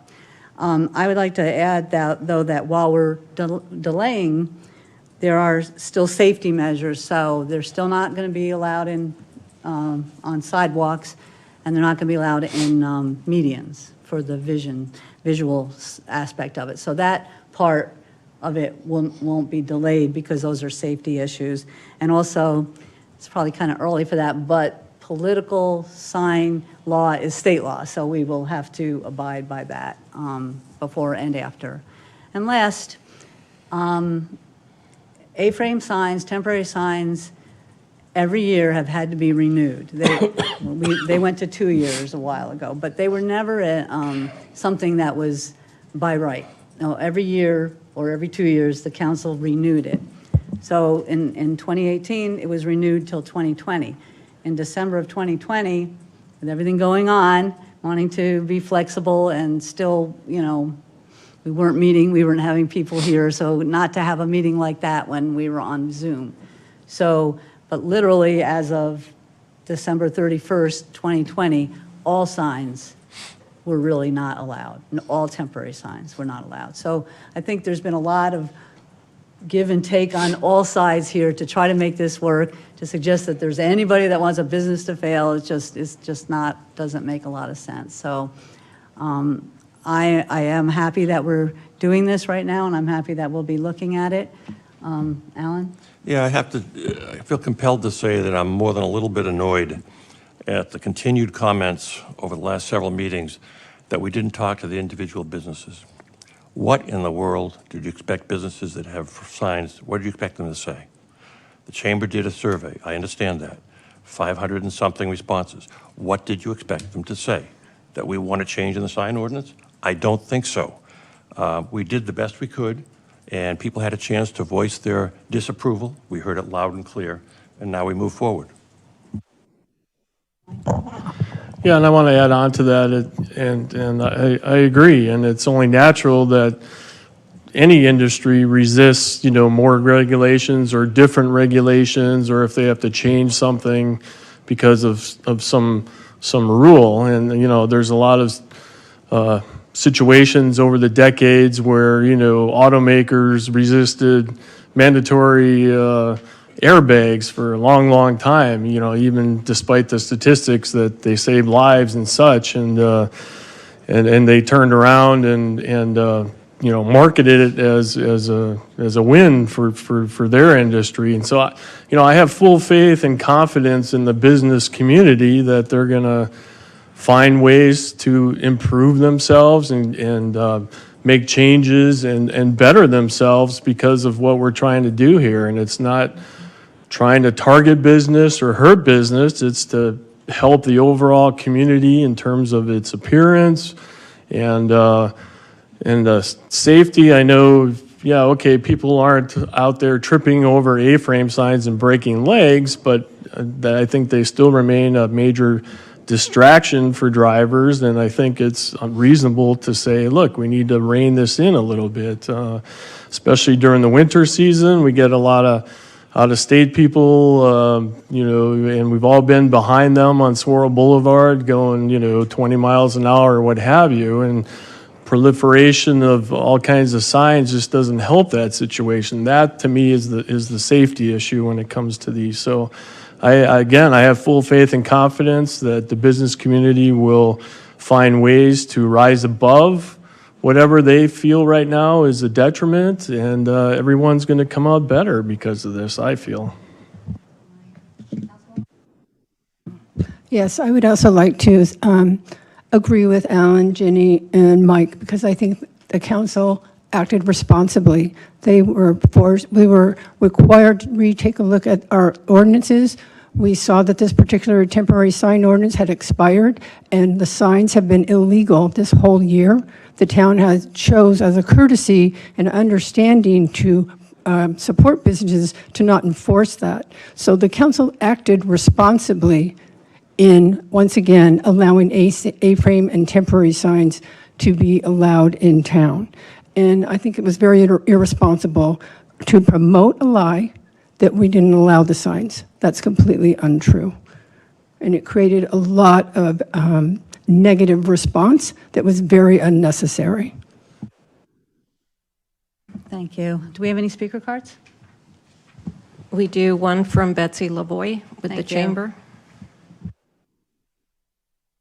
Good evening, Mayor, Vice Mayor, Council, Town staff. I just want to thank you for putting 8A on your council agenda. I applaud you for that. And I want to thank you for your consideration to delay the implementation. You probably thought you'd hear something else from me besides gratitude.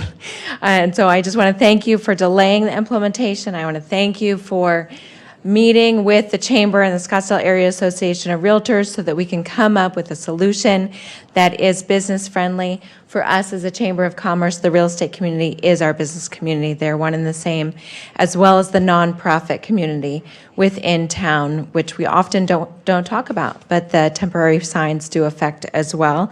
And thank you for listening to your residents and your businesses.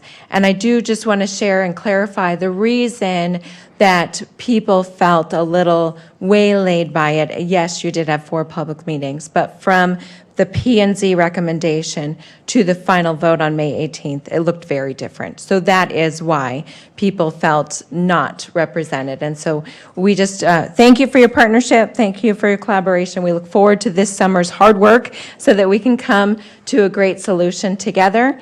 And thank you for your service. Any other comments, questions? Somebody like to make a motion? It's on page 81. Mayor, I'll move approval of the delay. Can you read it? If I could find it. You see it? Can Mike read it? And you can Let see Mike read it. Thanks. Move to direct staff to administratively delay implementation of the temporary sign regulations until after an amended sign ordinance is adopted by the town council. Second. Thank you. All those in favor, please say aye. Aye. Any opposed? Thank you. Thank you all very much. 8H is going to be next. I think Jenny might be on the phone. Jenny, are you on the phone? Hello. I am on the phone. Hello, Mayor and Town Council. How are you all? Great. Thank you. If you don't mind, usually we typically start off with a staff report and presentation, so I'm going to turn it over to Community Services Director Rachel Goodwin, who's going to give a presentation on the item before you, Council. With that, I'll turn it over to Ms. Goodwin. Thank you, Grady. Mayor, Council, we're here tonight to discuss the donation of a public art piece. We do have, as we mentioned, Jenny Willograd, who is the chair of our Public Art Committee, on the call. So thank you for being with us, Jenny. She is representative of the body that has reviewed and approved this donation. I am the liaison from the staff side of things that works with the committee to kind of look at how this impacts our community, how it impacts our parks and things like that. So tonight, the piece before you tonight is called Who Rescued Who? You can see an image there. It's a little over 6.5 feet tall. It's big. It is a limited edition, but it is not an original. It is, my understanding is it is figure 6 of a 19-piece series, and it is being donated. The budget for the donation is $30,000, and that includes the design, the fabrication, and the installation. The reason we're here before you tonight is that it does take a number of months to create the piece. So authorization and approval by council would be required before they would commence. A lot of the discussion often centers around how much money will it cost the town. As I mentioned, it is being donated. The long-term impacts would be our insurance premiums, which is roughly $130 a year, not significant individually, but it is ours to maintain henceforth. It would be annual cleaning and any damage or repairs that might be needed down the road. So it is kind of one of those long-term things you want to keep in mind. The cost for the plaque, so there will be a plaque that goes with this. It'll feature the name of the piece, the artist, and the donor. Would be funded from the Public Art Fund. I did have a question about what that balance was. Right now, the balance is roughly between $90,000 and $100,000. If you recall, there was direction to keep a balance of about 80 in that fund at all times, which is equivalent to about 2 years of maintenance. So we do have the funding in there for the plaque, but it's not, that balance isn't as big as it really sounds. The donor is also contributing additional funding for the cost of the base and future maintenance and insurance and things like that. So they're giving an additional funding to offset that as we move forward.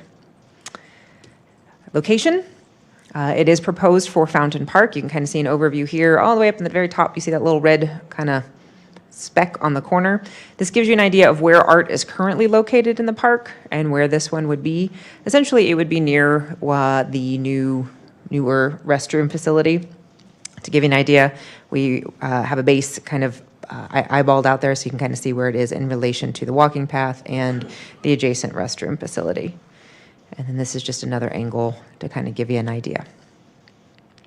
With that, our policy does say that the council does need to approve and accept any new art.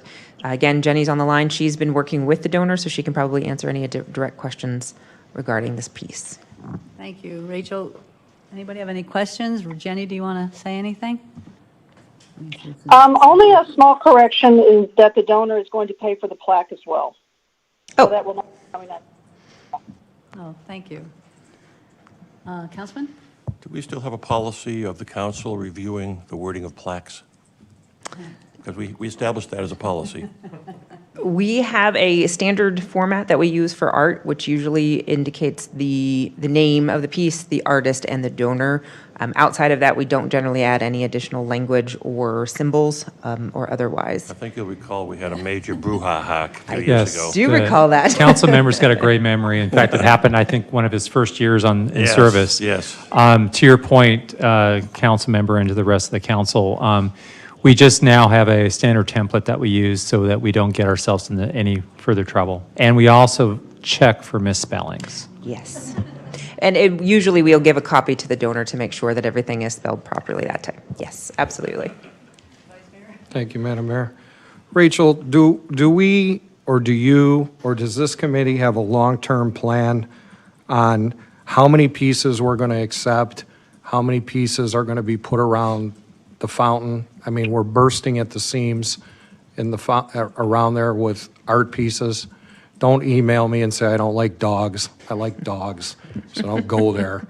I just think that the park, that particular location, is just saturated with art pieces. I think we need to have a long-term plan of how many more of these are we going to accept before we say no mas. If we can specifically say how many locations are left so people know ahead of time so they're not disappointed.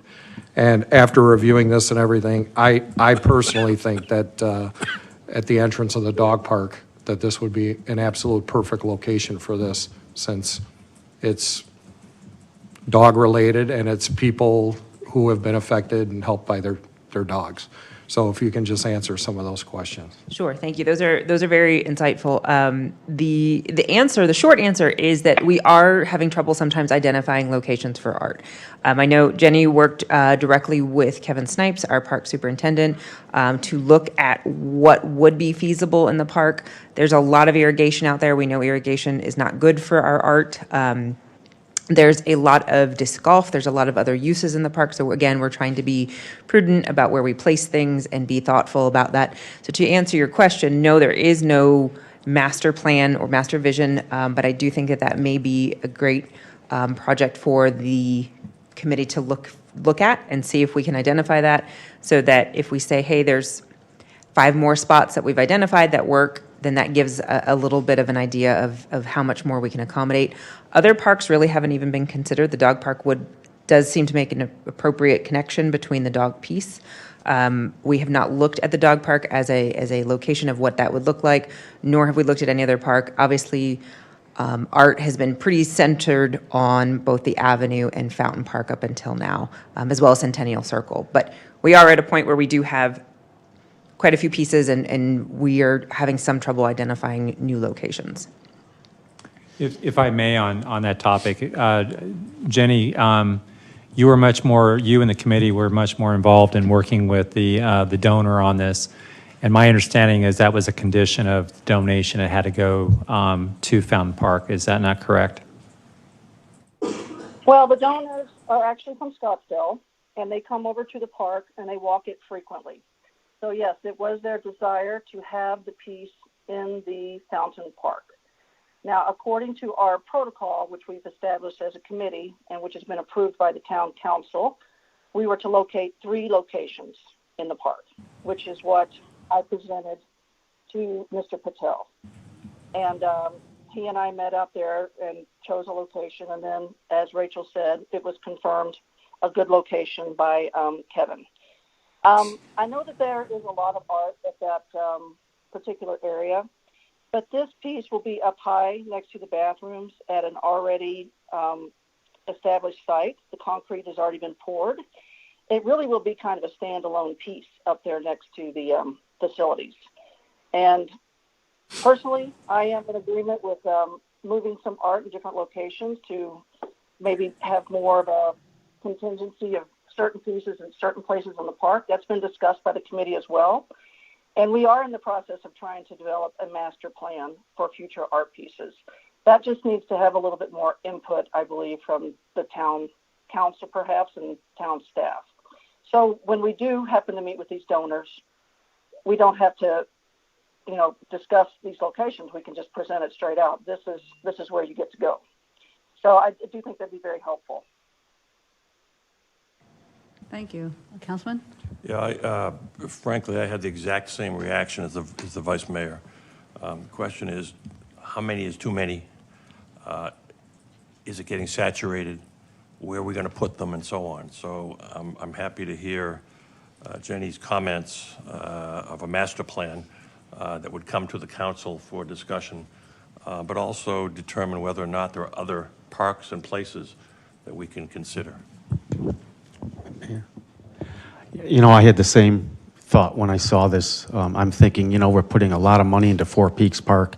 We don't have any art up there. We've got other parks, too, that might be attractive for future consideration, too. So, I think we're hearing loud and clear.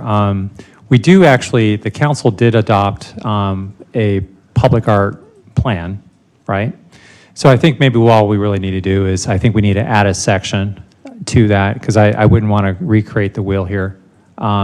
Because I do know when we were going through that process, that was actually something the council at the time asked for, like, when is enough art? I mean, we had some council members ready to declare that we were, you know, already victorious in having this collection. So I do think it's important, and I do know that we have some nodes, for instance, that are supposed to be along what they call an art walk, which is along Paul Norden, which is adjacent to or right behind the community center.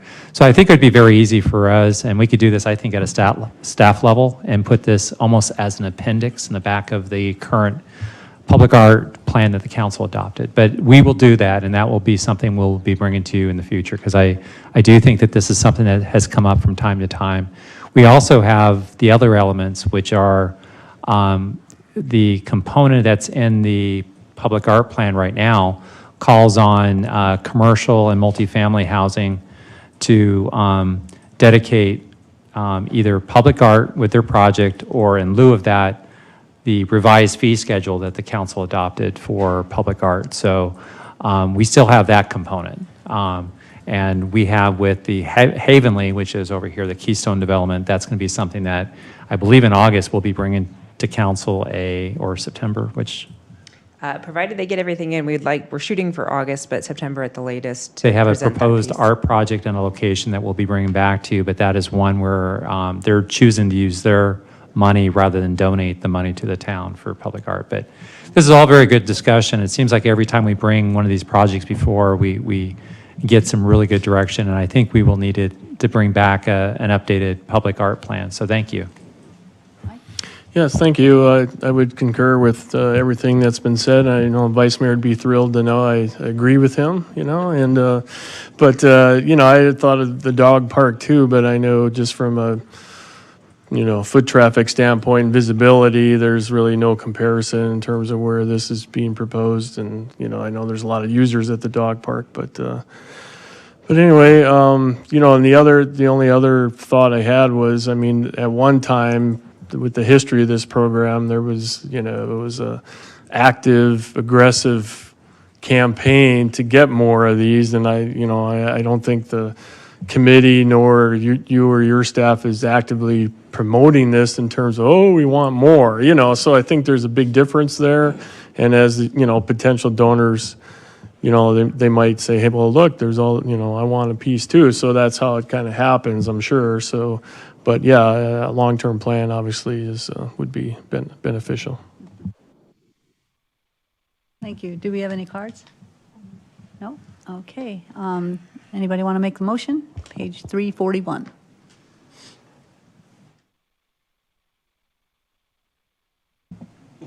Move to accept the public art application for the sculpture Who Rescued Me and authorize it to be installed in Fountain Park. Thank you. All in favor, please say aye. Aye. Thank you so much. Thanks, Rachel. Thanks, Jenny. Thanks, Jenny. You're welcome. Thank you all. So now we'll go back in order to B, Plan B. Consideration of the Fountain Hills Active Transportation Plan. Katie?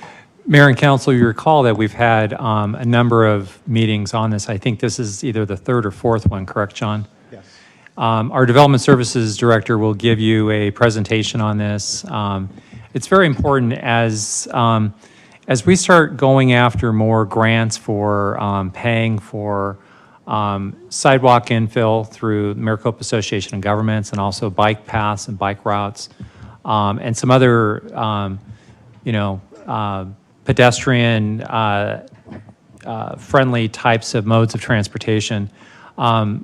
It's very critical to have something like the Fountain Hills Active Transportation Plan. In fact, we even received a grant to actually pay for this, which is really pretty awesome. Then I'll turn it over to Mr. Wesley, who will give you a brief presentation. I think he's going to shorten it up a little bit from what he had originally planned, correct? Mr. Miller, Mayor and Council, actually with a very slight more introduction than what Mr. Miller gave, I'm going to introduce Aaron Allen from J2, who is the principal author of the plan, invite him up to the microphone. But as Mr. Miller said, it's a project we've been working on for approximately a year. It has been funded through a MAG grant, which allowed us to hire a consultant to do the heavy lifting on development of this plan.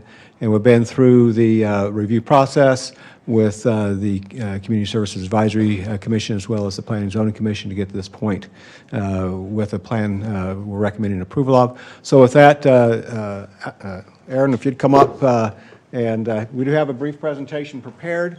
We're glad to go through it if the council would like, or if you feel like you know enough and would just like to ask questions, we can go that way too.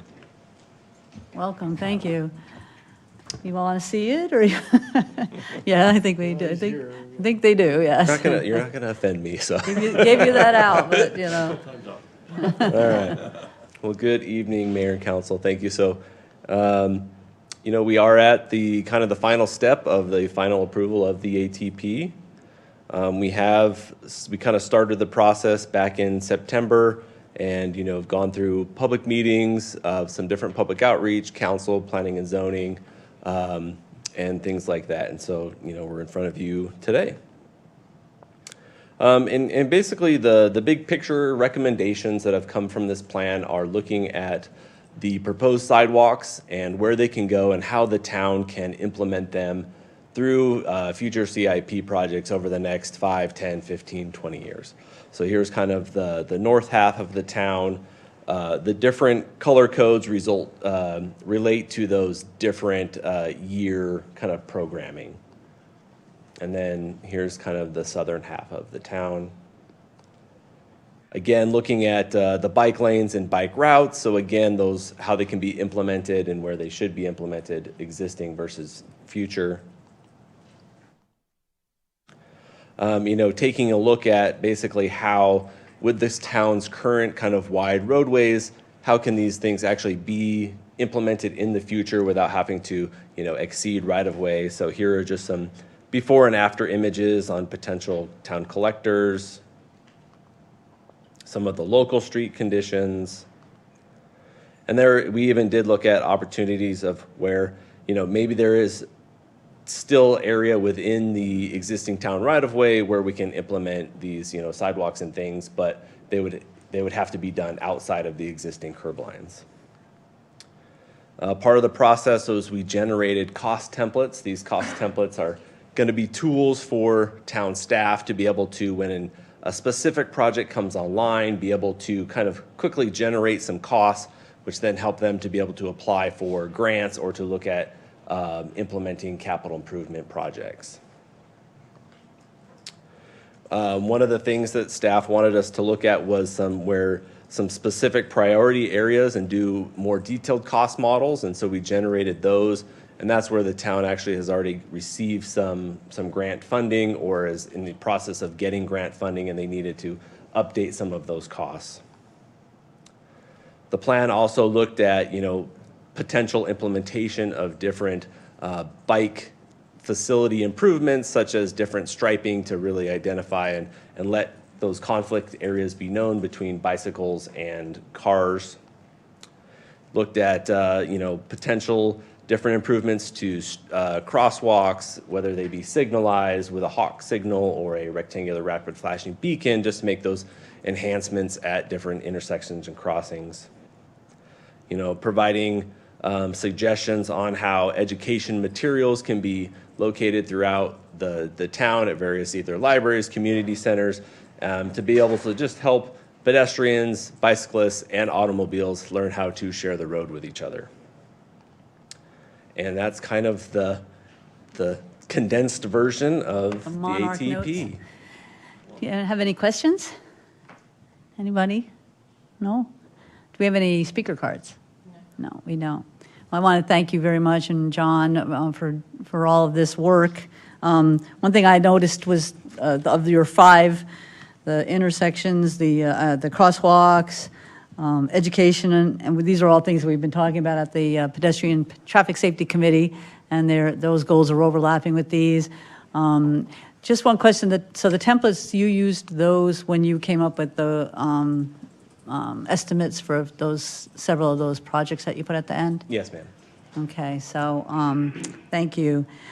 I think that, again, like Grady said, filling in sidewalk gaps, having this available to use as we move forward, and even when we go forward with Prop 400, some of that might come into play, and combining this with what already exists and what we're already looking for, there's a lot of good connectivity there, to use that word. So if somebody would like to make the motion, that's on 83. I will. Or 80, yeah. I move to approve Resolution 2021-18, adopting the Town of Fountain Hills Active Transportation Plan. Second. Thank you. All in favor, please say aye. Aye. Thanks a lot again. Our next item is is a special use permit.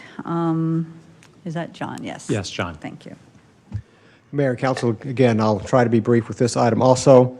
We have a request from a citizen for a special use permit for an area just east of Fountain Hills Boulevard at El Pueblo.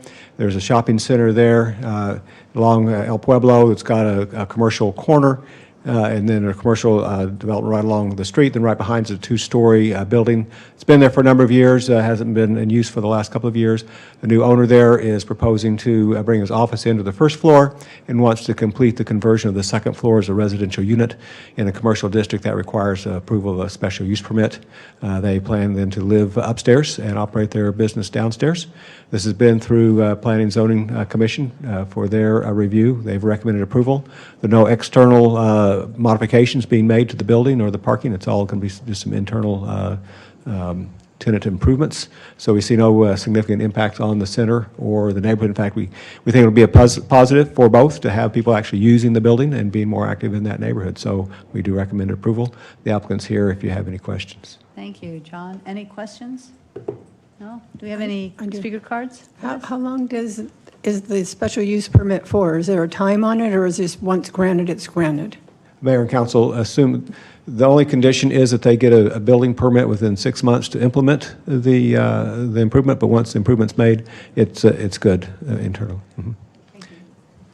John, if I may, too, I think one of the things that's unique about this is that this was actually built prior to incorporation, correct? Mm-hmm. Yes. And it was almost built for this type of use. So it's That's what just we a very understand, unique situation. It's not a typical kind of situation where you have like, 2 residential units on top of each other. It was really kind of, I think, designed for this type of purpose before we incorporated. That's what we understand.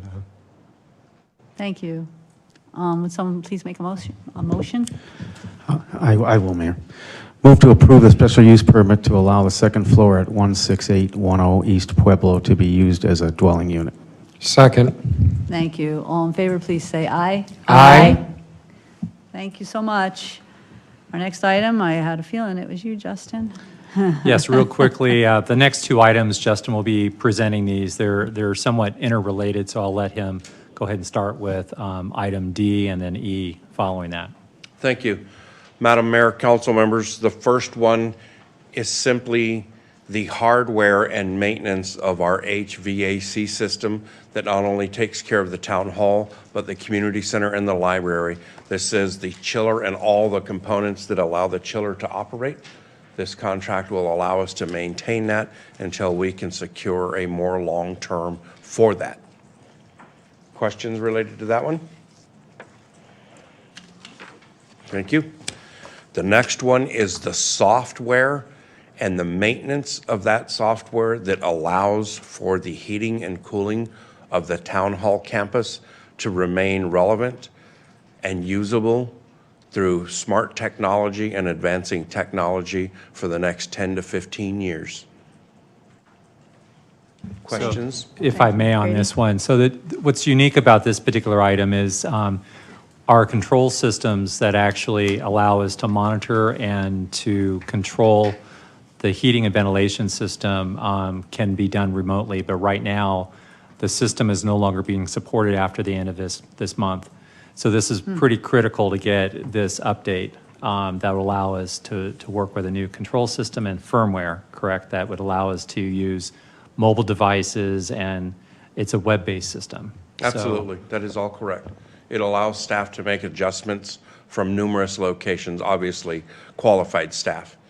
One of them is watching tonight to ensure that this building maintains comfortable temperatures for all of us. Yeah, it's 116 or whatever. Do we have any cards for either of those items? The first motion is on 101, if someone would do that. I'll find the other one. Move to approve amendment number 2 to cooperative purchasing agreement C 2017-34 with Bel Air Mechanical in the amount of $70,000 and approve any necessary budget transfers. Second. Thank you. All in favor, say aye. Aye. Appreciate it. The second item's motion is on 148.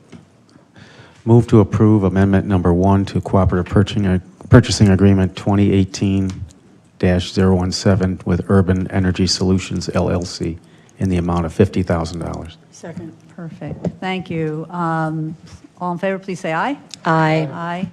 Thank you. You're welcome, thank you. Our next item, 8F, has to do with Maricopa County Animal Control. I Mayor- don't think it's a statue, is it? Yeah, Mayor and Council, you may have a little deja vu on this. We actually brought before you a IGA or intergovernmental agreement with Maricopa County Animal Control. We were also at the same time working on trying to get additional enforcement activities from Maricopa County Animal Control, but we were concerned that we would actually be without a agreement and not have any kind of agreement in place after July 1st. So you went ahead and approved this, I think, was it back in April? I think so. It was back in April. I'm going to turn it over to Rachel Goodwin. She's actually worked very much behind the scenes with the animal control staff on this. And we're getting a lot more out of it, but of course we're paying considerably more than what our base agreement was. I believe our base agreement was for, was it 22,000 before? I think so. And then this is adding another 8,000? This does add another 8,000, correct? So why don't you go ahead and explain what we're getting, the value out of that? Thank you. Briefly, our services are being expanded. In addition to their standard operations, we are adding the value of 10 sweeps that will be held throughout the year at our request. Essentially, a sweep is an 8-hour shift of a dedicated staff person that will come out and help enforce leash laws, cleanup laws, and other things throughout the year. We know this has been a problem. We've identified it in a number of parks. We get a number of complaints on it. It does sort of follow our seasonal visitors. We get as soon as it's cool enough to be back outside again, we see a lot of dogs off leash. And then again in the spring, again, folks are out and about enjoying our parks and often have dogs off leash. It's not a good intersection of users between our four-legged and our two-legged users. So this will help us enforce that more than we're able to currently. So it's 10 sweeps throughout the year at a $800 a piece. We'll be adding that to the contract to see how it goes. And then pending next contract renewal, we'll be able to adjust that as needed. Thank you. You have a question? Yeah, really. So these personnel have the authority or designation to cite people, correct? They do, yes. Yeah, okay. Just wanna And make sure. they're citing under our existing ordinance. Okay. Thank you. Yes, Councilwoman? I have a question. Is this just for a year? Or is it going to be automatically renewed? Or do you have to come back to the council every year to renew it? My understanding is we have language in there so that it can be renewed a number of times just by agreement between the animal control and the town. If we need to amend it or make any other changes, those changes would come forward. But yes, it is renewable. The challenge is we want to evaluate how the sweeps are working, and the other issue is they have a specific charge, and I believe year to year it's going to increase. They were having a hard time. We were trying to get a multi-year on this in terms of, locking them in on a cost of what this would cost, and then they really wanted to only have the cost per year that they guarantee. I thought they could have built in escalator or something like most IGAs or contracts have. But so we do think we'll come back to you, and we'll have had a chance to evaluate how effective this was, and we'll probably be hearing from some residents that are not happy about being cited. Yes. And to clarify on that question, Councilman, they do have the ability to cite. They do take direction from our, whether it's from our town manager, from our council, whether it's just warnings or if it's actual citations. So they will help do whatever direction we give them. So they don't have to cite if we choose not to. However, we have had some brief enforcement, and again, it doesn't always correct the issue. So. Vice Mayor? Thank you, Madam Mayor. Rachel, do either you or the town manager know how many citations were issued for these violations that we're going to be hiring this outside agency to come in? How many citations did our code enforcement officers issue? Well, first of all, if I may, our code enforcement do not do citations for animal control. Why? It's typically not something you see in cities that happen. Other cities, they may have other staff. I know we can, but I don't think it's the best use. But there have been occasions when we've had either a dangerous situation at Golden Eagle Park.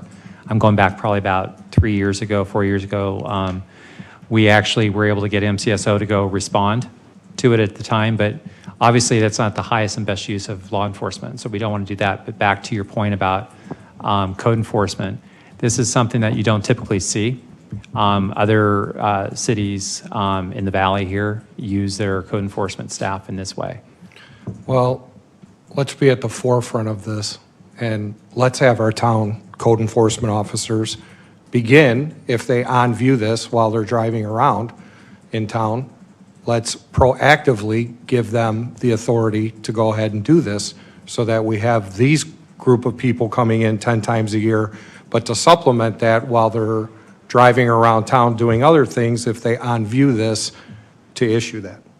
I will definitely look at seeing how we can implement that. I'm not telling you no, I'm just telling you that that's not a typical norm, but we will definitely look at that. Thanks. Do we have any speaker cards? No. Well, I've heard from a lot of residents. Of course, we recently had an item where we had to replace some equipment because of animal pet waste. So I think there will be residents who are happy about this. I just read something today about someone getting bit, and so I think that the leash laws and the curbing laws having escalated, patrol, and I don't know, we even talked about increasing the fines and education campaign, that kind of thing. So I think it's a great idea. Mike? Yeah, Mayor, thank you. I mean, to piggyback on the Vice Mayor's comments, I mean, I know years ago we used to do the dog licensing ourselves, and then we offloaded it back to the county, and and we're still contracting with the county, and I'm just wondering, I know probably from just a pure dollar standpoint, this is probably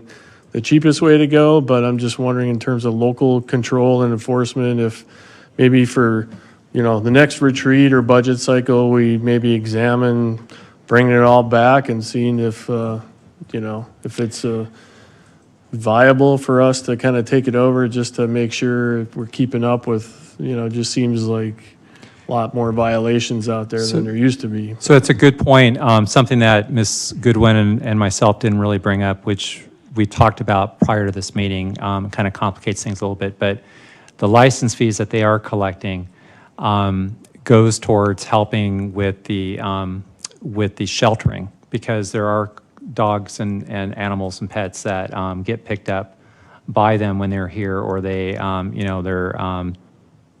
go back to the shelter.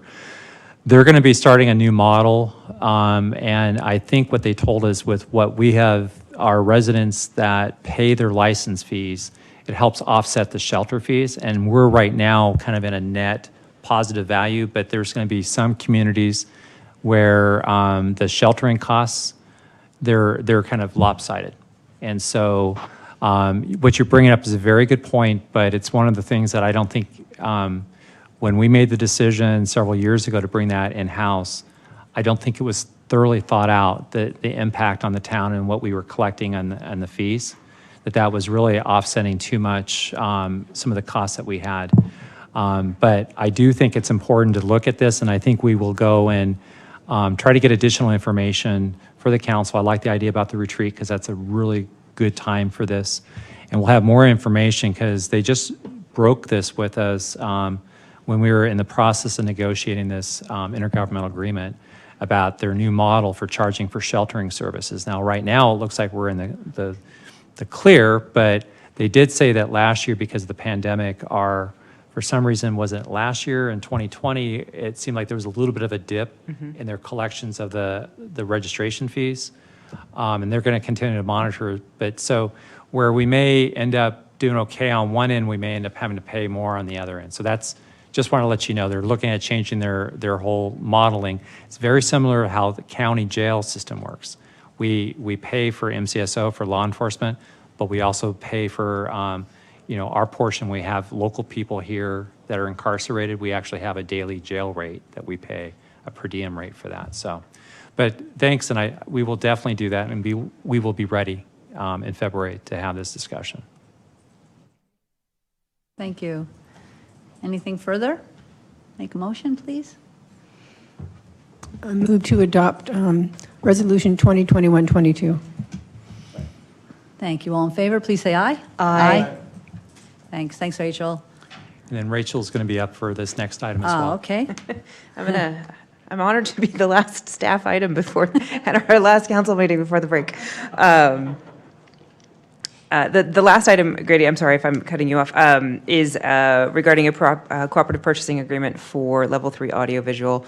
That is hopefully our last contract that we'll need to secure for the renovations of the community center.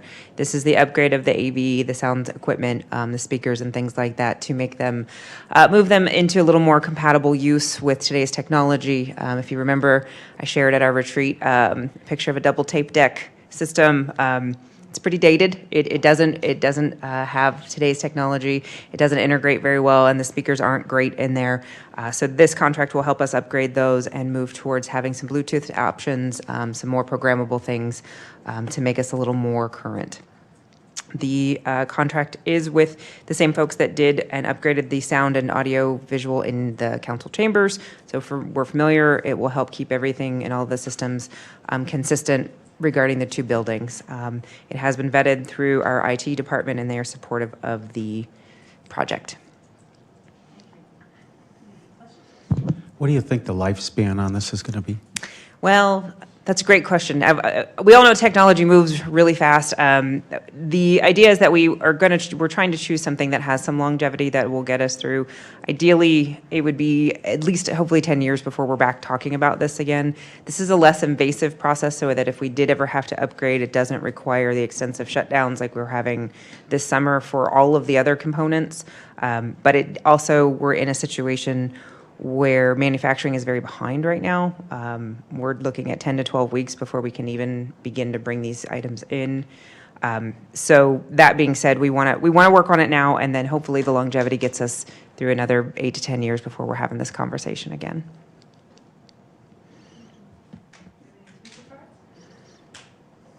If there aren't any more comments, could I get a motion, please? Okay, I'll make the Page motion. 269. Move to approve the Cooperative Purchase Agreement 2021-058 with Level 3 Audio Visual in the amount not to exceed $119,936.47. Second. Thank you. All in favor, say aye. Aye. Thanks. Thank you. So we are done with H. Our next item is the legislative bulletin. Grady, do you have anything to add to what Sharon said? No, Sharon actually, she was pretty good with her summary. I do think one of the interesting things we heard from the call-in yesterday was it appears that Senate Bill 1146, that was where the dealers would not charge sales tax on out-of-state vehicles that would be going out of state.